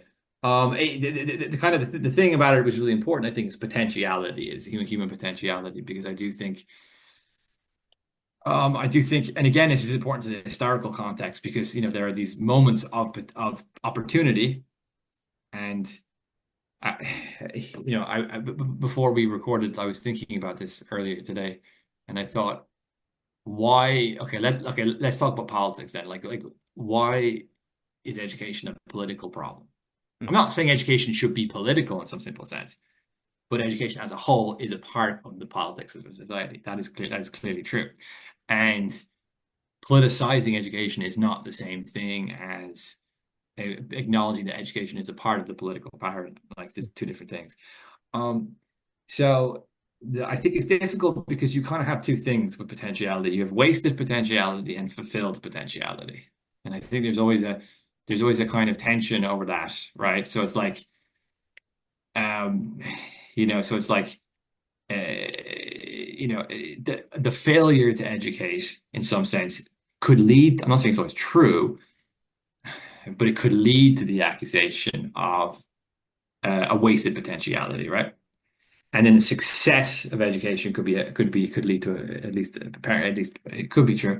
It could lead to a fulfilled potentiality, or it could at least be conducive to the fulfillment of potentiality. So we have, Emmanuel Todd, who's a French thinker. He's done a lot of work on like history and demographics and stuff. He really thinks education is important. He says the reason Protestant nations were successful wasn't to do with that they had some sort of work ethic that no one else had. It was to do with education. They mass educated, and that was the main factor. But what he points out is that comes with good aspects and bad aspects. The good aspect is obviously that people are kind of participating in it and they're skilled in some sense, and that could be economically beneficial. The bad aspects is you get things like, elite overinflation. You get things like people having a credential and thinking they're better than other people because of the credential. You get a kind of arrogance. You get people, a very Socratic problem, people thinking they know things they don't really know, which is kind of, again, kind of a product of our time and so on. So we have the elites, we have the kind of political problem of potentiality. I'll throw it over to you with that. No, outstanding. Well, there's a way in which, I guess, when I was taking the title on elite pedagogy, it's almost like the problem is, it's almost like elite pedagogy, so they actually have elite hood as opposed to just the elite class, like the actual skill of being a full human being. That's kind of the irony, is that being an elite, for some odd reason, can be a threat to elite hood. Right, actually being magnificent. That's always kind of this problem, is that there's something about being elite that actually contributes to mediocrity if you're not careful. But the education that stops that trajectory is counterintuitive, seemingly. It is not obvious what exactly that is. I think also there's something about, turning, I guess, the Tulloch on elite overproduction that leads to all sorts of problems in education. Turning. Turner. Is it Peter Turner? Yeah, it's something. It's something with a T. Forgive me. Turnage. I don't know. Yeah. There's a question of if you can deal with elite overproduction by having more of a certain elite diversification, as in different, like elite with elite hood. There's almost a problem. The problem is almost the overproduction of elites as opposed to the spread of elite hood.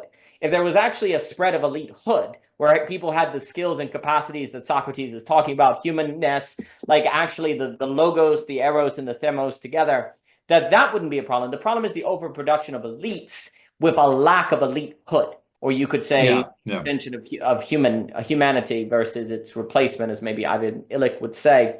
And I think also there is a big question of what does it mean to waste potential if we don't even know what success is?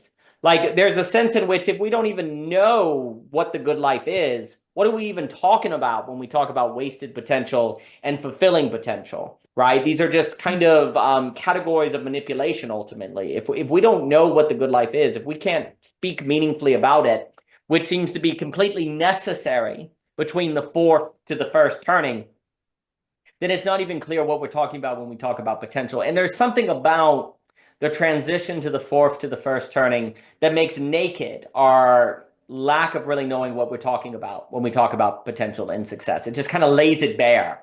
And when you're forced to see that and become conscious of it, the response, you can't unsee what you've seen, like that Nabokov idea. Now you have to respond to it. And the response to it can be nihilism, hopelessness, anger, fury, or what? And I think also that's too kind of what Socrates is asking us is, what is the education needed for people that have been forced to see the truth between the fourth and the first turning? Like what? How do you prepare people for that awareness? Because you've said a few things that are very important. There's a characteristic entirely of the fourth to first turning is a growing awareness. Like there's a kind of awareness. This is not necessarily good. In fact, through most of history, it's bad, actually, because the growing awareness overwhelms people. They tend to respond to totalitarianism. There tends to be war, conflict, social breakdown, and so on and so forth. The great Donald Livingston, who Samuel Barnes writes on in The Iconoclast, he talks about the spread of philosophical consciousness. And this is something also David Hume is talking about. And you can view that as a growing awareness. This tends to actually decouple people from lived experience in daily life. They get into their head. They become aware of everything. They become cynical. They come to think that they can control. They're over things. And for David Hume, this spread of philosophical consciousness, which we can also associate when Peter Berger warns that in the world today, everyone is an existentialist now. Everyone is kind of, everyone's a philosopher now, in a sense. This is very bad. Because what it kind of, if we want to bring that insight of Livingston together with Socrates, the problem is everyone's a philosopher now without the capacities of philosophy in the way Socrates is putting. So it's the worst of all possible combinations. And this seemingly is what continues to occur in the fourth to first turning. It's when actually there's a growing sense in which everyone is a philosopher, in the sense of they ask why questions or what should we do, or there's a certain aimlessness. Wherever there is a kind of aimlessness, you have something like philosophy there. But the problem is, it's people are being forced to have the awareness of the philosopher without the capacities or even a sense of how to train it. When you put those things together, the subject is overwhelmed by a frustration that tends to lead to a lot of trouble, right? So in another way, when Socrates, if we look at it from Peter Berger, Livingston, and Socrates, in another way we could say, Socrates then is not trying to teach philosophy. He's more like, no, we're already in philosophy. You're already philosophical because of the failures of success. We're simply trying to ask, what does it mean to do this thing we're already doing and to do it well so it doesn't destroy us, right? We're already aware. How do we do awareness better, right? And you see, if you screw it up and you go back to the first turning, well, then you lose awareness because you can just focus on vision. Let's put it this way. The fourth turning is defined by a certain awareness. The first turning, the awareness passes over into vision because you go through the horror, you survive, and you start imagining a new thing. But you actually never gain the capacities of awareness. You were just able to punt the ball and move to vision. You were kind of to move beyond it. More and more, the capacities of awareness are proving necessary and proving to be something people need. But we don't have a pedagogy to think those things. But it involves, and you've already said it, it involves some sort of bringing of intersubjectivity into play.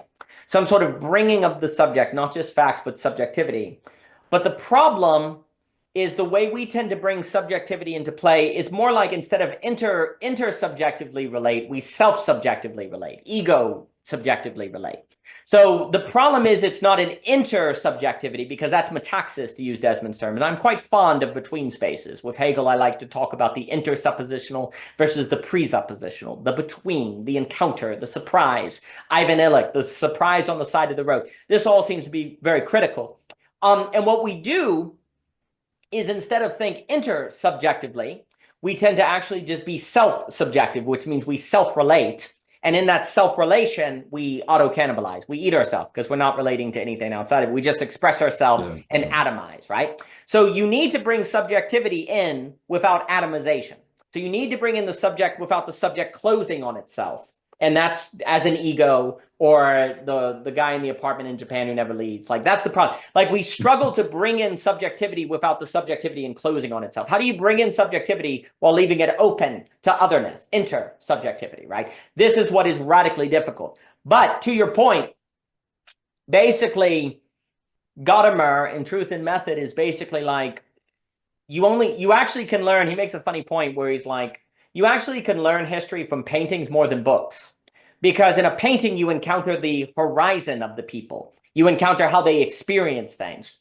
And if you don't really encounter how people experience things, you don't really learn the history. We've made this point, right? So one could argue that the point of subjectivity is actually more so empathy. If by that we don't mean sympathy, but the ability to try to move into another subjectivity. Like, for me, empathy is where you really try to put your feet in another person's shoes as opposed to your shoes in another person's shoes. And so the point of subjectivity is for intersubjectivity, not self-relation, but the subjectivity of which makes possible intersubjectivity must bring with it the risk of self-subjectivity, right? So it has to bring that risk. And what seems to occur in the fourth to first turning is it closes on itself. We don't have the pedagogy where we can keep it open as intersubjective. It almost always retreats into itself. And then basically what I say is when you get self-relation, you get as such, it becomes self-effacement. Self-relation becomes self-effacement. Intersubjectivity avoids self-effacement. But intersubjectivity is radically counterintuitive. What does it mean to keep open subjectivity to otherness, right? To the other. Now, otherness is not merely the other. It can be otherness as in other social ways of doing things, other societies, other ideas of the good life. Otherness is a category that can just basically mean alternativeness. And you see, the issue is without intersubjectivity, we simply don't feel otherness to have it change our behavior. It can't form habits. Like otherness, it's just an idea, right? Yeah, intersubjectivity is what makes otherness something actual to us. And so it's the possibility of us changing our behavior beyond our immediacy because of a way we can open subjectivity. But the problem is the very subjectivity that makes it possible for this openness to other necessarily entails the possibility of self-enclosure on itself, right? And then it becomes auto-cannibalistic. So for me, if this is all so, then there is something about Socrates that is suggesting a need for a pedagogy that is actually maintaining intersubjectivity in all areas. Because you can kind of say, like, the problem with philosophy is when it lacks intersubjectivity, it's just ideas, right? Like philosophy is not, it doesn't have stakes. It doesn't really matter. Like education has a tendency to not having stakes or really truly matter. We don't really believe anymore that our life depends on education. We believe our jobs depend on education, but we don't really believe that our lives depend on education. And Socrates is like, and that's why you guys can't move from 4 to 1. It's because you really, really can't get that. And there's no way to get that without intersubjectivity. We thought we could avoid the problem with capital and logic and machine consciousness and all of that. No, it just pronounces the problem, and the problem can only be dealt with intersubjectivity. So the question is, and if this is so, if Socrates is precisely emerging, and I love how in the class you kind of said it's almost mysterious why he appears. He doesn't have a history. He's just kind of there. He's kind of like, there's something about him that he appears with the historic episode. He's like a child of history. And you see, if that is so, then we should see everything that he is doing as, in a sense, part of this problem of keeping subjectivity from closing into self-relation as opposed to maintaining intersubjectivity, right? Well, what is the method? Dialogue, conversation, follow the thought. Hey, man, because also the open-endedness of the conversation speaks to this, right? The conclusion, it's like it's open. There's a constant openness, right? We're going to keep it going. We're going to keep the thing open. The philosophy that he presents has a certain openness, a certain surprise, a certain encounter. It always has a passing over into otherness. The conclusions are pointing beyond themselves. There is something about this openness as a mode, and then I'll pass it to you. And then I suppose I should do dinner and things in a little bit here, but I have more time. I don't actually know where the time goes. But there's something about this openness that seems critical for the transition from 4 to 1. But I guess but before I forget, but here's the problem. I think generally speaking, postmodern thinkers like Derrida had a sort of sense of this. How do we need to make sure there's a certain openness so that we don't have enclosure, a sort of shutting down. And you could also argue relativism is an effort to stay open to the other, because I can say, this is my idea of the good, that's yours, so we can still talk, because we are saying we don't have authority. Like neither of us have ultimate authority, so it helps. So relativism, postmodernism maintains openness to the other. Here's the problem. Postmodernism has not had a means to keep its relativism from extending to the absolute itself and relativizing that, right? It can't stop itself from overreaching. So although relativism or postmodernism, and I don't mean that as a boogeyman, sometimes now that's a boogeyman. I think there's a genuine effort in Derrida to deal with problems of modernity.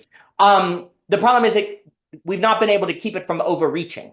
It tends to overreach and say there is no thing toward which we can be unified. So we all have our different opinions, but there's no universal by which the social can be maintained. So you have this problem where you have to have openness to something that can nevertheless bind people, but not bind them in a way that becomes totalitarianism. Because if everyone's open, but there's no structure, well, that's nothingness. The most open thing ever is nothingness, right? So how do you have an openness, the openness of intersubjectivity, that nevertheless is not the void or chaos because it's too open, right? That sweet spot, of which, of course, is isomorphic to every dialogue where the courage eventually passes over into its opposite, et cetera, so forth. The openness of intersubjectivity itself can pass over into otherness if you're not careful. And if you don't deal with that, then you're in big trouble. Well, this is where seemingly things like Jacob with the beautiful becomes very important. This apophatic sort of notion where the philosophical spirit has an intersubjectivity to the other that is nevertheless gathered into something that is not reducible to the subject, but is ever explored, right? And that's where that kind of emphasis on the beautiful or the good, as Studebaker talks about, becomes very important. But what's critical is these other, and then I'll give it to you on any thoughts on anything, is that these other dialogues that are usually not discussed in Socrates tends to suggest that Plato had a sense that that matter of the openness of the orbiting of the beautiful or the good is actually politically consequential and educationally consequential, because otherwise you have no way to maintain intersubjectivity that doesn't become either too open or too closed into a self-relation that leads to self-negation. And there is some sort of training of the subject to maintain that.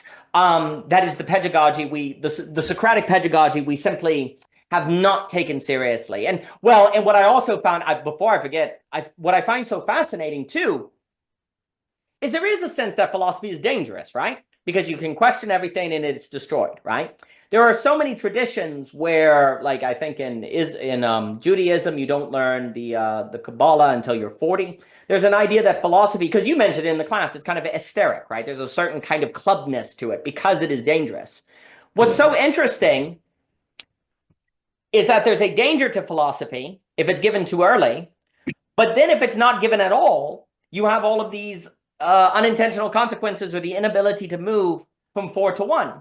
So what's interesting, so then do you go to the youth? But if you give it to the youth, what if that destroys them? Is Socrates' mistake that he went too young for the youth? Was it too early to introduce Socrates? Is that the problem? But then what do you do in a world, this is what I'm saying. I think Socrates is also suggesting, because I cannot help, and this is all just an idea. I can't prove any of it. Like, there have always been kind of cults of like philosophical reasoning. You could Pythagoras, there's kind of these mystical cults of thought. And some people also associate Socrates with connections with mystical thinking and philosophy and different things, that etheric thinking and so on and so forth. So there's always been, it's okay to do it over there. But Socrates seems to bring it to the streets, you could say, right? Or something like it to the streets. So that's the problem. It's like you brought it into the town. That's the issue. Well, if we take seriously this 4 to 1 thing, Socrates could be saying, well, I brought it because actually if you don't bring it to the town and to the people, then you're not going to be able to make this transition to 4 to 1 without consequence, right? But it's like, but history is a long story where if you bring it to people too early or too publicly, it destroys everything. It's like, yeah, that's right. Like, this is the unsolvable, the unaddressable tension that I think today that we've never addressed, which you could almost say is the spread of philosophical consciousness with the capacities of it to the youth, to everyone, that if you don't do, then the 4 to 1 problem just gets worse and worse and worse. And I think for me, I guess Socrates almost says, do you think it's impossible or not? You're forced to ask the question. But if you say it's impossible, well, then you just have the cycles. I almost want to say there's no way to deal with generational decline almost. Like the generational decline will always be with us, right? But if you can do it, or if you can at least think it, then maybe the generational decline is not so bad. And I guess that to me is what Socrates kind of leaves you with in some respects. And I'd be curious any thoughts. I'm not saying it's correct. It's just something I'm thinking about. Is if we take your class seriously and we think all of this, Socrates stands for a question that I think we've kind of ignored because we copied his method. So we go, oh, we learned his method, so we learned what we needed from Socrates, and we've kind of bypassed the question that he is sort of presenting, which is the question is, can we develop a pedagogy of spreading consciousness to everyone, basically, of any age, without which the transition from 4 to 1 will just go on and be a stumbling. It will never be intentional, and it will never be something that can lead to actually some sort of actual progress as opposed to a certain stumbling, right? It will always be an awareness that is limited. And that's kind of a certain question, if I said that right. That's a certain question Socrates leaves us with that I think we basically not taken seriously. I think we've just sort of said we learn the method and we go from there, but we've really not seen the method as isomorphic to a historic episode or historically necessitated, and therefore I think perhaps miss the profundity of it. But those are just thoughts. I give it to you on absolutely anything. Yeah, no, that's good. I think you're kind of grounding the process in the social relations. Yeah, so I think maybe like Lysis would be the dialogue here most relevant to that. Lysis, which is interesting dialogue because it's a question on friendship, which isn't usually considered like a philosophical category, you know. It's not really a virtue like courage or temperance, and it's also not like what was it called, like a form, like justice or freedom or something, right? So it's like it's or beauty. It's this kind of weird category that gets brought up. It seems out of place actually in the larger discussion of virtues and forms within Plato's dialogues. But it is important because it does bring up certain kind of more grounded social consequences or conditions nearly for philosophy itself. The age question is interesting because within Lysis you sort of almost get like an immunological argument about philosophy. There's a kind of immunological relationship between people, and it, you have this kind of seemingly very simplistic paradigm of like good and evil, right? And within people, there's good and evil. But then there's this, as it fits what you were talking about, like the spaces in between. There's this in between category of not yet evil, but not yet good. There's this kind of neutral space. And age is important there because I think this is one reason Socrates is drawn towards the young, is because as he says in, I think it's Lysis, at a certain point in life, you may be kind of hardened in your ignorance would be, I think, at least the translation of that. Hardened in your ignorance. So there's this sort of like age seems to harden you in something. So if you have a false assumption, if you're rigid, you have a kind of dogmatic belief, you're hardened in that. It's just difficult for philosophy to resonate with you. I don't think it's impossible, but it seems to be more difficult for philosophy to resonate with you in the questioning of that belief. Whereas the young are more open to those to that sort of questioning process. They're not yet hardened in their beliefs, and they may assume a lot. Young people actually do assume a lot about the world, and as they grow up, they have that questioned. But it seems to be a sort of difference between the assumptions of the young and the assumptions of the old. The assumptions of the young seem to be more accessible to a philosophical intervention of some sort, right? And the older seems to be now obviously individual to individual. That's not always the case, but in general, that seems to be something which has been observed for a long time. And I think you could kind of map that on to say the sort of dogmatists are the old, the sort of skeptics are the young, or something like that. You know, the sort of void of openness is the risk for the young, and the sort of complete suffocating enclosure is the risk for the old. I think that there's something to that. So again, it fits this generational tension.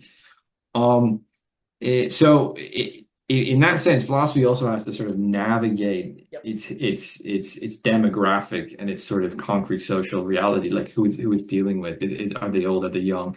How accessible is this practice to questioning their beliefs? And of course, the risk of that, of course, is maybe it's too destabilizing, and structured beliefs that society needs start to get deteriorated. We get this kind of negative skepticism, which is again a symptom over time, I think, which deteriorates the capacity for social relation as well, because yeah, I think it was a while ago. I think I said the word like integrity or dignity to somebody, and they were just like, "Oh, but what's that anyway?" Like they were just like, but they didn't say like, "Well, what does that mean?"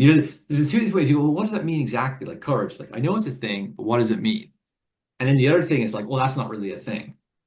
It's just like a made up word that we use to control people or something, right? Like, or it's like, no, it's a thing. Like we may not know exactly what it is, but it's a thing. And versus, okay, it's a thing, so but it's not a thing.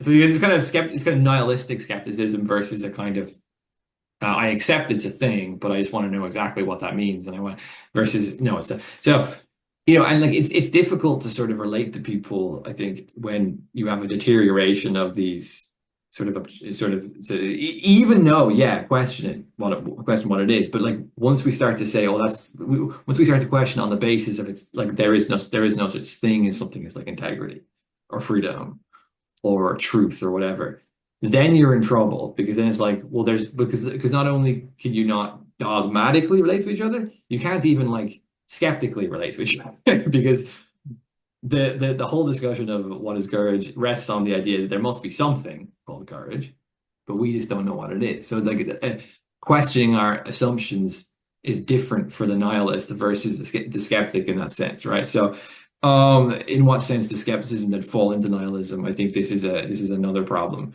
The capacity to the capacity to socially relate is of course crucial here. So it's like I suppose you could say something like the task is um and it's like why I like the idea of agon. It's why I like the idea of agonism, because it's like you're in the posture, you're in an arena with somebody, and it's like I'm gonna strip away my assumptions, and I'm gonna be sort of open and naked to the possibility that I'm wrong, and the possibility that I'm a false assumption. But the very fact that I'm there and willing to do that shows that I am somewhat committed to the idea that there is something that I can get closer to. So there's a sort of structured interplay which draws subjectivities kind of better together through the capacity to be sort of more nakedly inquiring about something. Like I'm going to risk losing something of my assumptions that protect me. And I'm going to but it's not in order to deteriorate your beliefs, because I want to, oh, you believe in God, oh, you Christian, oh, like this horrible just wanting to just wanting to just like distort, like make people nihilistic because you're nihilistic or something, or like like if you believe in something that I don't believe in, but that gives you courage. It's like I don't want to take away your courage. I want to increase your courage. But maybe I think that the thing you believe in itself isn't the most conducive to courage. That's different to I would want to destroy your courage, right? So there's two different ways of like questioning things, and I think that there's a kind of pathological way and a kind of healthy way. But it's difficult to distinguish these two things, and it's difficult to sort of conduct ourselves in a kind of practice that doesn't just destroy the beliefs, but sort of it kind of gets us closer to belief in some sense through that inquiry. And actually, like I really like this theme of nakedness, which is called elenkos in Greek. It's like a stripping. It's used to describe the stripping away of the assumptions of the people in a dialogue. I think justice is this. Talk about it. Oh, maybe I'm wrong. I'm stripping it away. The palastrae, there's a lot of stripping. The sportsmanship, there's a kind of emphasis on nudity. We know in ancient Greek, kind of the art, for example. the kind of naked warrior archetype is important. Actually, it's in Christianity too. I think of the most like the kind of bodily images of the West are Christ on the cross and the sort of Greek warrior. This is sort of there's two, and they're both very naked kind of figures. Um, the term hoplite had this paradox to it as well because hoplon means weapon or armor, could be armor. And then politis is like, a citizen. And so there's a kind of armed citizen. But citizen is something which is kind of negotiate. It's something which reflects the kind of cooperative aspects of ourselves, like the sort of willingness to be cooperative and sort of disarmed, mixed with the armedness. There's a kind of form within the ancient Greek society, which I think was conducive to this philosophical thinking because it was in some sense combative, but at the same time it wasn't combative merely to destroy the other person. It was combative in a kind of way to kind of mutually elevate ourselves, if that makes sense. And that requires kind of stripping and questioning, but not to just hurt the other person or take away their sense of courage or whatever, but to sort of potentially elevate. And I think, it's a risk, obviously, but perhaps people get into trouble when they try to do this with other people because the society doesn't understand that that's what they're doing. They think they're either just attacking them for the sake of it, or I don't know. Like they seem to conflate the practice with something which it's not. And I don't know if that conflation is just opportunistic or if it's genuine or what. But it does lead to volatility. At least to a lot of volatility. And I think that the thing that's at stake here for the youth or the philosopher is potentiality, because I think that the potentiality, right? So, like, give you an example, like Freud, has this, kind of a polemics against religion, and it's like one of the things he says in that is like he thinks that if you teach religion to people too young, it sort of stunts them. It could stunt them. So you shouldn't teach it to them until they're older or something like that. So there's a kind of developmental harm that can happen within teaching them too young. So there's a kind of it's kind of like is the how am I going to put this? Is the potentiality is always something at stake here. Yes. Of the young, right? Yes. And if Freud is saying that from the perspective of just being dogmatically hateful of religion for the sake of it, then he's wrong. But if he's saying that from the potential of like, what if this thing which gives us a sense of coherence and belief and self-understanding is good, but maybe it's also holding us back in a certain way, and we should go past that. But then the question is, what do you have to replace that? Because I think Freud would just say, is it too much a rationalist? Just get rid of it, and then there's nothing there, and that's the problem. You need something there, right? So Nietzsche understood death of God, and Ubermensch, he replaces it, right? So there's a kind of replacement of a self-understanding in Nietzschean terms. I mean, people can disagree with this, but in Nietzschean terms, the point of that is like you get rid of a sort of point of self-awareness, point of belief, morality, and so forth, and because it's holding you back, but you replace it with something which is even more elevational. And I think, well, I actually don't think Nietzsche was trying to destroy God. I think he was just observing that already happened, right? Yeah. Science, basically, modern science did that. So it's like, right. So, it's not like he's trying to destroy it. He's observing it's happened and he's trying to replace it. So I do think within the trial of Socrates, you have something like this. He's kind of observing a kind of stagnation or something. And he's trying to go past it, but through that surpassing, that there's a questioning, and the questioning is destabilizing, and then the authorities are attacking him, and so on and so forth. So it's a kind of game, and it's a game. It's a game. It's a situation, and a situation which is I think extremely energized by potentiality, because I mean, look at someone like Alexander. I think and Caesar. I think what's happened through the Greek experiment Was this self-awareness of maybe it's historical subjectivity, or maybe it's the sort of negativities of success or whatever it is, but there's a kind of existential invigoration which goes in to clearly certain members of the young, and they sort of develop I wouldn't say fear in the negative sense, but kind of a positive fear of not expressing and actualizing their potentiality. Then you get this really ambitious culture. You really, really ambitious. You get Alexander's, and then later with Romans, you get Caesar's. There's this real fear of the loss of that potentiality. The loss is like, yes, we have these belief systems. Yes, they sort of give us some sort of coherence and awareness. But what if they're holding us back in some level? What if we surpass them? And then some people will go, no, no, no, no, no, no, no, no, no. And other people will go, we can elevate, and we can replace it with something else. And the big modern problem is that there's nothing to replace anything with. Yes. But in the ancient times, it seemed like there was more of a sense of replacement, of kind of subversion and replacement, subversion and replacement. But that's really, I think, what the situation here with potentiality. It's a question of how far do we go? I put on my Twitter profile. I took it from the Alexander film, Oliver Stone, which I'm a big fan of. I know people don't like it, but and it's Alexander talking to Ptolemy, and Ptolemy is like, we've gone pretty far. Maybe we should go back to Babylon for the winter or whatever. And Alexander's like, we'll go until we find an end. There's no end, because I mean the world's round. Yes.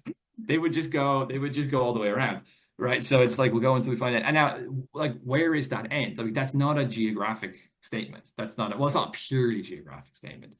It actually is geographic in some sense, but it's not purely geographic statement. It's not a calculable statement. The end is subjective. The end is sort of felt within the spirit of the people. And that spirit is divided between people who want to go this far and people who want to go this far. And there's a tension there. And we go until we find an end is like, where is the end? We have to. It's not something that can really be understood in like an empirical calculation, in like a moral claim or anything like that. It's only understood within the situation that those people were in and the totality of their sort of political paradigm situation. Like everything is sort of involved. It's like a totalizing self-awareness, but it's driven by potentiality. It's driven by the sort of almost horrific anxiety of potentiality. Like, what if we missed out? What if we didn't go? What if we could have done it and we didn't? Like, it's this horrible. Like, it's not. This isn't like, oh yeah, we got all this opportunity. This is why I don't like the kind of modern individualistic freedom. It's always like, oh, like all these opportunities we have. It's like, it's more Kierkegaardian. It's like, freedom is this possibility, is this horror show. Like, it's this, it's terrifying. Not in a bad sense. I'm not saying it's terrifying in a bad sense. Like, it's very destabilizing, I think, for people. Not, I don't mean that to be bad. Like, destabilization can be good or it can be bad. It's a rolling of the dice. It's a playing of the game. It's a drama. It's a drama. Yeah. Absolutely magnificent. To say something very vague, I basically think history has exhausted all capathetic options, and now we have to have an apathetic option, which is theological language. And there's always been a tension in theology of if you make God too present, it's idolatry. It's not God anymore. So you need God to be apathetic. But if you make God too apathetic, then you're not referring to God anymore and it becomes meaningless. So there's a tension, right? So in apathetic theology, it's better to say God is not good than to say God is good. Because if you say God is good, you're going to be referring to your idea of the good and you're going to be reducing God to your idea of the good, right? And that's very problematic. So it can be better to say God is not good. But of course, here's a problem. If God has nothing to do with the word good at all in any sense that we mean it, then the concept is completely empty. And how could you organize the society? It's not precise enough to bring people together, right? So you have this tension between God is too capathetic, he's too present, but then also not present enough, right? And a beloved thinker of mine, Austin Farah, who I know from the great William Wilson, was very concerned about this tension in theology. What's very interesting is I actually think this tension in theology is the very tension now we find with social organization, between needing values that bring people together that are not too capathetic, too present, because then they can be captured, controlled, be used manipulatively.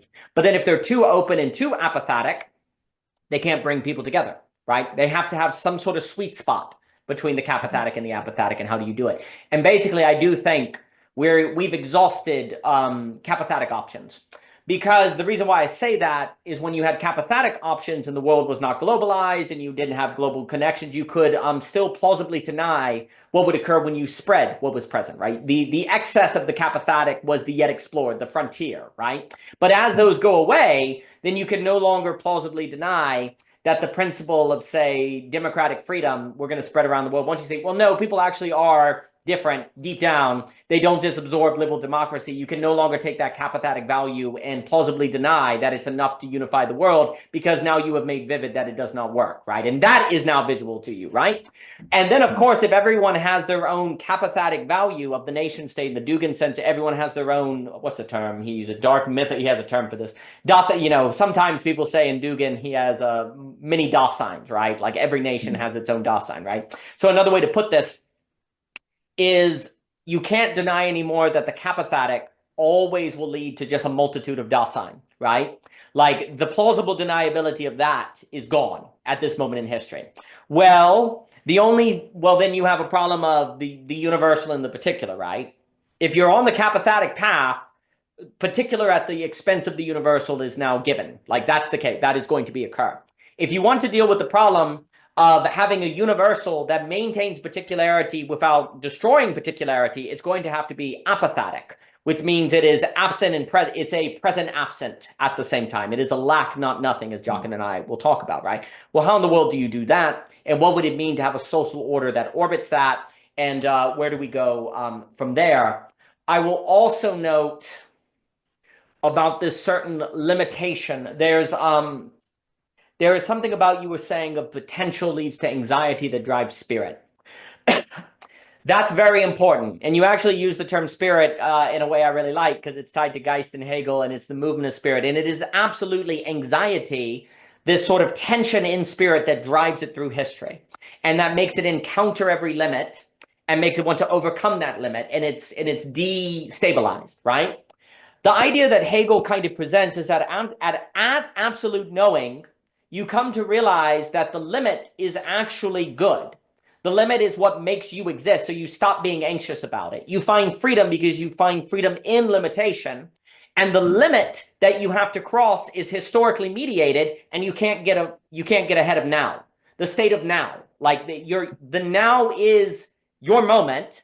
So once you get to absolute knowing, you can't go anymore, then reconciling yourself with the historic moment, and thus you don't have to be anxious anymore, because you can find freedom in identifying with the historic process, right? Yeah. And so the anxiety of limitation, and then the key is that absolute knowing, potential is not sacrificed because there's still a limit.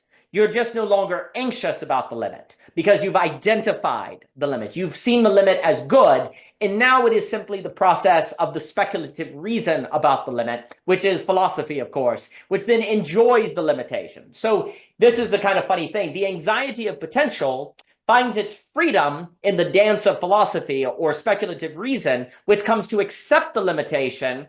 But the acceptance of the limit, here's the key. You only accept the limit by continually thinking about it. If you forget the limit, as in you no longer think about it, you move on and don't do philosophy anymore, that's not actually accepting the limit. You've now forgotten about it and the anxiety will set in again. So philosophy becomes a way to work with the limit that moves the anxiety through a conceptual mediation that develops the movement of spirit, as opposed to simply leave it behind, and that then becomes a repression, right, in a Freudian sense, right? So you don't want to repress the limit, but you also don't want to be anxious about the limit. Well, at absolute knowing, you come to realize there's a limit to the limit I can cross beyond the historic now, and the enjoyment and freedom is found in the speculative reason of that limitation, right? So that you're then, in a way to think about that, I can't force flowers to grow, right? I can plant seed, I can create conditions. I am limited from forcing a garden to grow. But I can create the conditions now so that a garden can grow. right? So the acceptance of limitation is not passivity. You start thinking architecturally, you start thinking design, you start thinking in terms of how can create a space where something can emerge that we cannot predict, right? And that's very different. Your limitation is that you cannot predict what could emerge, but in that limitation, you accept your role, therefore, as getting a flower bed ready or conditions ready so that something can emerge. So in absolute knowing, it's not where you know the absolute. You accept the limitation that you cannot know the absolute, but you can, in that very awareness of not knowing, actually work to create the conditions where something can emerge alternative. But here would be the issue. Basically, we've never done that. We've certainly not done that. We've done that individually, but not collectively. And the problem of the 4-to-1 requires doing that collectively, which requires a different institutions, a different pedagogy, and a different society, which we haven't done, which you could argue is fine until now. Or, things seem to be different or a little more dire. So I think that is very well put. A few more things come to mind. I really appreciated. I guess I'm not going to go, actually. You're just too much. So the Socratic method is like what you were saying is I love what you were saying about the Socratic method as grounded in social relations. That's exactly right. It's grounded in historic moment. The problem is that we can't think this because we tend to say people are a product of their social relations or a product of their historic process, kind of reducing the individual. I think what we need to see in Socrates is a response to, not a being a product of. He's responding to the social relations and the historic moment, right? And what's very interesting is you could almost argue is that it is extremely important between the 4-to-1 to respond to the historic moment versus be a product of the historic moment. Because if you're a product, you just get the direness of the late fourth turning. Whereas in history, if you're just a product of the first turning, the second turning, and the third turning, that's not so bad because, it's pretty up. The problem is you're in the training of just being a product of the historic process or social relations. But once you get to the fourth to first turning, it's really important that you respond to the social relations, not just be a product of it, right? Freedom, and this is Hegel too, freedom emerges in that moment of the dire. In the failure is where freedom emerges, right? Because you're not going to think alternatives if things are going well. That's always the funny thing about philosophy. You become a philosopher when stuff sucks. That's when you start thinking, right? So freedom emerges in the ruins. And so the issue is that we have it like Socrates is, for me, presenting a certain question of a pedagogy that would make us respond to history and social relations, not just be a product of history and social relations. And that is incredibly dire to think in the 4-to-1. And we haven't done it, which then you could say means, following Hegel, means we've not socially transitioned from religion to absolute knowing, as Cadell says. There are individuals that have done it, but not socially. And actually, I would definitely connect that with Nietzsche. The movement from religion to absolute knowing is the question of the death of God and what I call the death of beastocentrism, because I think all of Book 5 of the Gay Science is moving against values that are bestowed to you from something external to something intrinsically motivated. Because every section of Book 5 is like, you can't get your values from nationality now, nor science, nor purpose, nor religion. It's not just God, it's from anything external from you that is over you, right? So I think associating Hegel, Socrates, and Nietzsche is extremely fair. Something also that just on the agon you were saying that I think is very important. So one of the issues is if you engage in philosophy, you can deconstruct everything, iconoclast, as Mr. Barnes would say, and everything gets deconstructed and you all die, right? But of course, if you don't do this, then you get enclosed totalitarianism and you're in trouble, right? What I think is very interesting, and I don't think this is talked enough with Descartes, and I'm no Descartes scholar, and I'm not trying to, I think Descartes is much more nuanced than people realize. But if I were to put forth a general impression people have, the image of Descartes is that he goes into thinking, basically, whether this is accurate or not, you have this idea that he goes into his basement, he's next to a hot stove, and he's thinking, right? What's very interesting about Descartes is his thinking is despatialized. It's as if his thought could happen anywhere. The space does not matter, right? And the reason why this is important is because if you enter like an Ansem, you can think on your knees. There's a certain spatial configuration that opens thought, or you're in the monastery or you're in the church. After Descartes, there's kind of an idea that thinking is despatialized. I know people talk all the time about disembodiment, but I actually don't know if the architecture is taken deep enough, and maybe I'm channeling Sloterdijk or something. But there's really this kind of idea, because the reason why this is important is because if you have to be the source of philosophy, then there's no support by your space. Meaning you have to deconstruct everything to yourself, right? But if when I enter the university or the agon, then I'm entering philosophy, then I can be, let me put it this way, I can be open to something beyond me without thinking it, right? Like this is the issue. Like if I have to arrive at the thought of the thing I'm open to, because there's no space that can do that openness for me, then I have to arrive at it by thought, but the act of arriving at a thought will deconstruct it, right?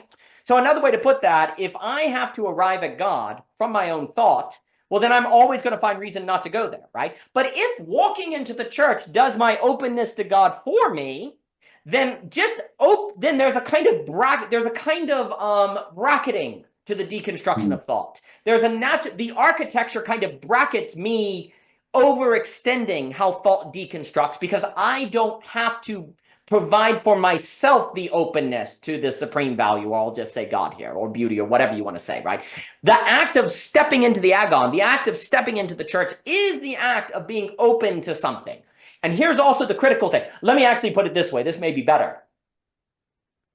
If I need to be open to something, then I have to decide the thing I'm open to, but then I have to know that thing already, so it's preset, right?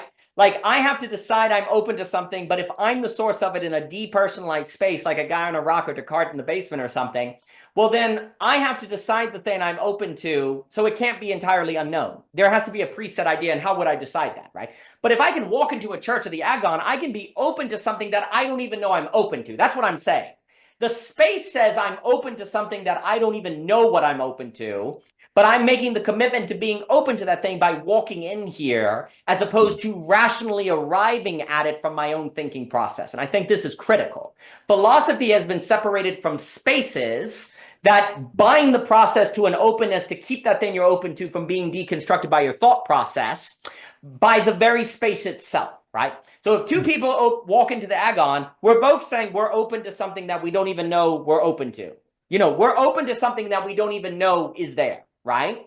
And I don't have to even think what that thing is. Just the act of me walking in here with my body does that for me, right?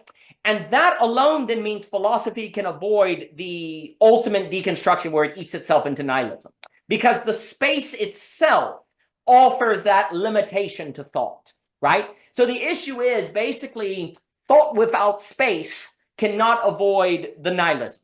Like philosophy without space ends up in nihilism. Philosophy without architecture ends up in nihilism. Philosophy with architecture can be deconstructive, but it's as long as the temple is there, as long as the church is there, a space that you can go to and enter, and you're open to the mystery, even if you personally are not open to the mystery, that space is. So it does your openness to the mystery for you, and as long as the society has that space, then it's there. It's there as a certain, what I would call girdle point, to maintain it. But when Descartes moved the thinking act to an entirely depersonalized, despatialized process, then and maybe we can blame Descartes or somebody else. I'm just saying that because it comes to mind, and forgive me, Pavio. And again, I'm no expert on Descartes, but there is this idea of a certain despatialization, even if the critique of dualism, and I do think some of the dualistic claims against Descartes are simplistic, but there's at least a notion from the Enlightenment or Descartes of a despatialization of thought. Despatialized thought always eats itself. It has to, because it has to think the thing that it's open to, that if it thinks is capathetic, therefore no apathetic, so it brings it into its own logic and incorporates it into itself, and it can no longer be a source of potential, because it can't strive towards something that it brings into itself, right? So it must eat itself, right? The only way thinking can avoid auto-cannibalism is to be supported by a space that the act of walking into is the openness, that the thought doesn't have to conclude, that it does by doing its thinking in this space. And by not having societies of that, we can't, I think, find this balance, if you will. And then, if one wants to argue, and I suppose Schindler has and other people, maybe Derrida, if Socrates, in a sense, is making a space in the Socratic dialogue, he is creating a space like a temple, a kind of religious space, then it's a Socratic space more than a Socratic method. It's like it's a space, it's a Socratic temple that is going to do that support for you. Where if you enter the Socratic dialogue, you are open to a thing that you don't even know you're open to, but you're open to it nevertheless. And this, then, if that's the case, this is where taking the Socratic dialogue as a rational process to a rational conclusion is really problematic, because that's not what's going on. It's creating a certain space of an orbiting that allows rationality not to eat itself, right? So there's a certain I want to say meta architecture, because if you add meta in front of a word, it becomes cooler. There's a certain meta architecture to what Socrates is presenting that is lost because let me put it this way, we've internalized the Socratic method into a despatialized Descartes by the oven to our own head. We've not taken seriously that actually it is a social space. The Socratic method must be a social space, or it is not even itself. It devours itself, but it's a meta architecture. And I suppose what that leaves me with is that there's a way in which the pedagogical question, like you said, is okay, kids are not hardened by ignorance. They're not hardened in their ignorance, but philosophy is dangerous. Okay? And they're, in a sense, maybe kids aren't mature enough to handle it. But the people who are mature enough to handle it are too hardened to handle it, right? So we have a snake eating its own tail. Because if philosophy does not spread, then the 4-to-1 transition is a disaster. So the best bet seems to risk corrupting the youth, because the other way, there's no other chance, right? Everything is already hardened. And also, I should note, there kind of is a sense, it's kind of ironic when Socrates has said he corrupted the youth, because isn't there a sense where they're already corrupted? They have no idea how to answer his questions. The education has failed them. They've already been corrupted with ignorance. There's a funny way in which Socrates doesn't corrupt the youth. He makes it vivid that they're in a sense corrupted, that they got a bad education, that they don't have good values. Like, he's not really corrupt. He's just making vivid the fact that the society has already failed them. That's what I see in the youth that he's talking to. So the society has failed. So the society failed them. So in what sense is he corrupting the youth? All he's doing is making vivid that that the society has failed them. So society is like, you corrupted them. And Socrates is like, I didn't corrupt them. I just made vivid the failure that you did. Well, that's why we have to kill you, because you're making vivid that we suck. So you have to die now. And Socrates is like, okay. So that tension of what pedagogy, and then I'll stop and give it to you for any final thoughts, because I should probably go, but I don't know where the time goes. It's been too much fun. So what pedagogy can address the tension that kids are not hardened by their ignorance, but they may not be mature enough to handle philosophy, which, if not provided, the movement from 4-to-1 is not addressed, and all of the problems that emerge with that are ever intensified as we go forth in history. The pedagogy is that question, and the address of that pedagogy seems inseparable from a meta-architecture that Socrates is providing as a space in which being toward openness is afforded, even if you don't know what you're open toward. And that, then, the design of pedagogy as spatial in this sense is inseparable from the subject material, from the question of what exactly is being. I mean, honestly, Socrates almost suggests, as long as you make this space, it doesn't really matter what you talk about, because the space itself creates the openness that affords the mode of subjectivity that trains the habits that are able to deal with the tension between 4-to-1. I don't want to say the content doesn't matter at all, but it's always amazing how many subjects he can work through. He's like, as long as you make this meta architecture, there's a lot of space.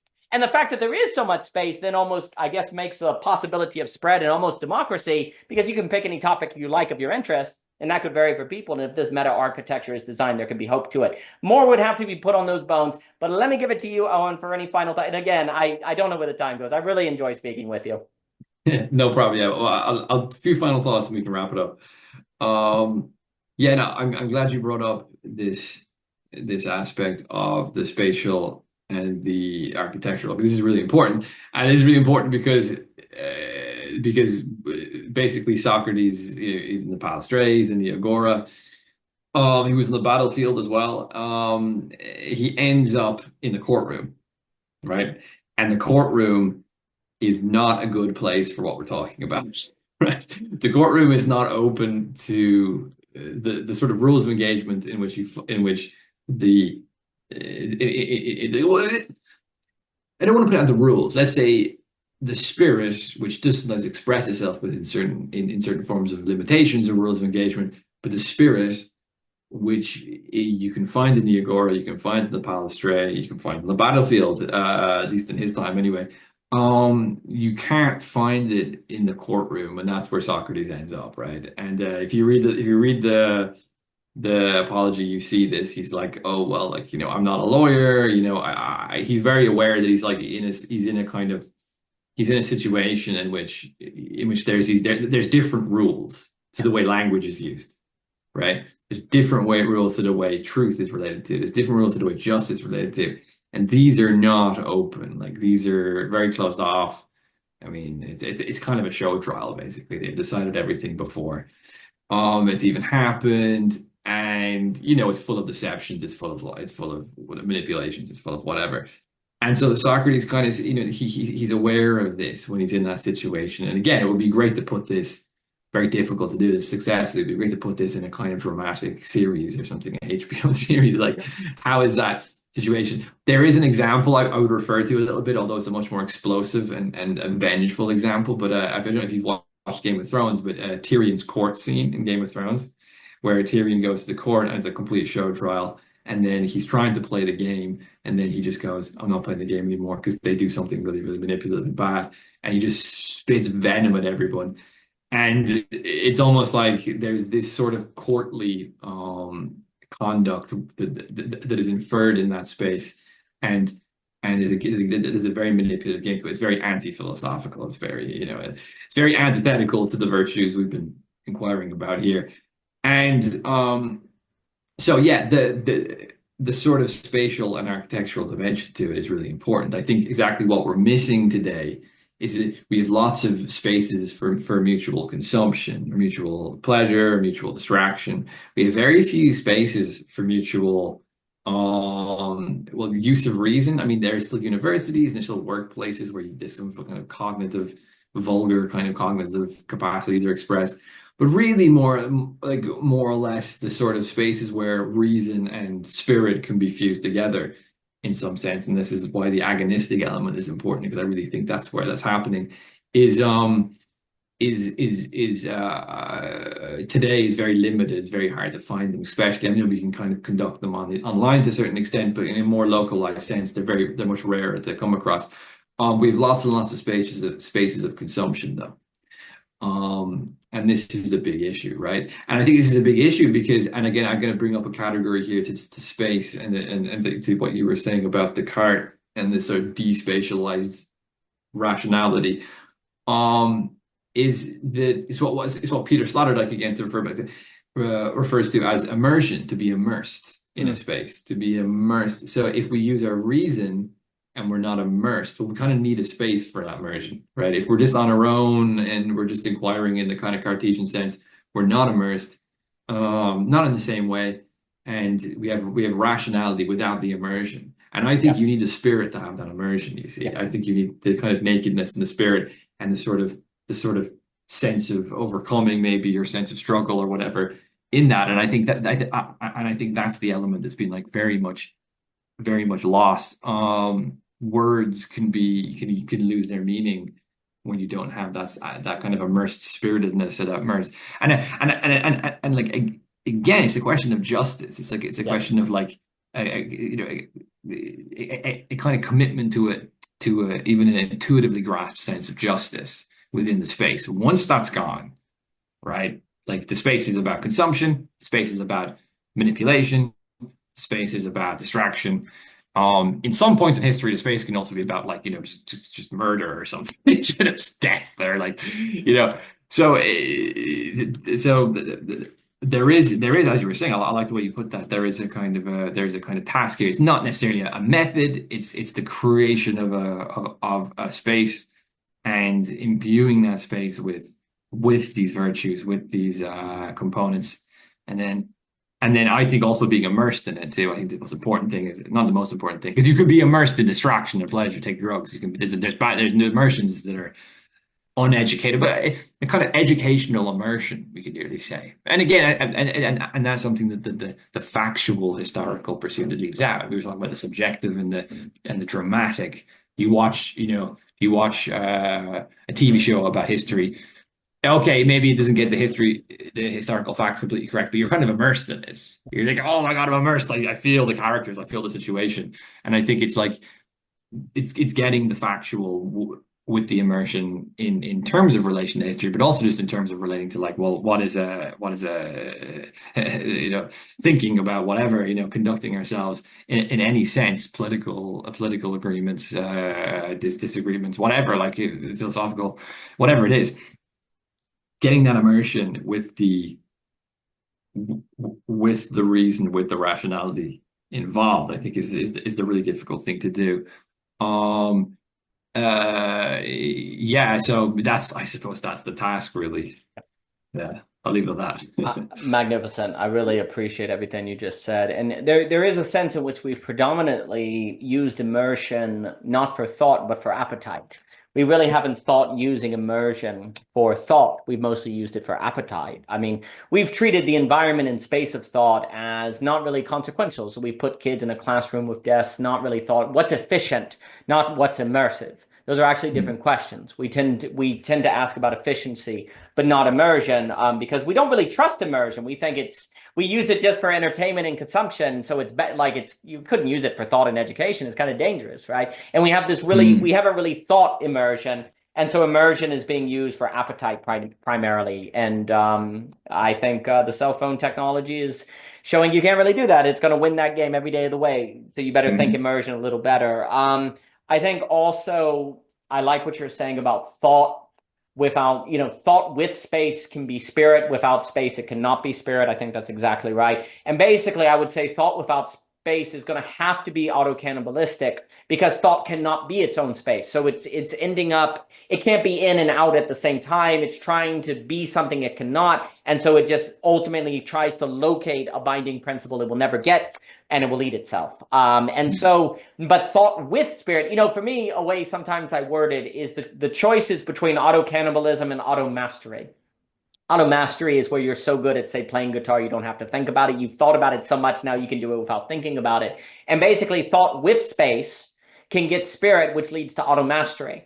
And I would also then say, basically, the suggestion for me is that the transition from 4 to 1 in terms of the generations, turnings, is a question of the spread of auto-mastery, of what it means, the auto-mastery of the good life.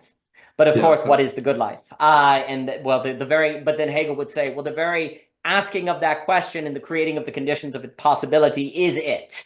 The work of the telling of it is it. The act of thinking it is it, because it changes how you act in your material life, where you can reconcile yourself with the life that you have as the unfolding of that process. And so the process becomes, the end is in the end. The end is in it. It is in the process, right? The limit is brought in as a unfolding principle. That has to be expanded on. But I really like this point on the courtroom, because there's a sense in which it was the courtroom that killed Socrates almost more than Athens, because the room entails a logic that then you're screwed. Like Jesus is killed on court, right? There's something about the trial in the Kafka way. There's something about the trial that oddly is opposite of justice. And of course, the Republic is based on the question of what is justice. And there's this weird way in which the courtroom is suggested to be kind of the opposite of justice. And this is kind of interesting, because justice is, of course, determined by a judgment of the mean. Justice is the mean, what the fitting, right? That is justice, to realize the mean, right? It's not simply equality. Whatever is fitting is what is just. But of course, here's the problem. How do you determine what's just? And there's an interesting way in which the courtroom, instead of judging the mean, it memorizes the law. There's no mean to judge. This is the law, and it's very solid. It's kind of the opposite. It's a technical thought as the opposite of philosophy. And actually, I have no idea about this. I can't remember if there were courtrooms in the Republic. Are there courtrooms in the Republic? You don't have to answer, because I'm like, is there a courtroom in Plato's Republic? And the reason I ask that is because it's kind of interesting in a sense of is the republic as a whole the opposite of a courtroom?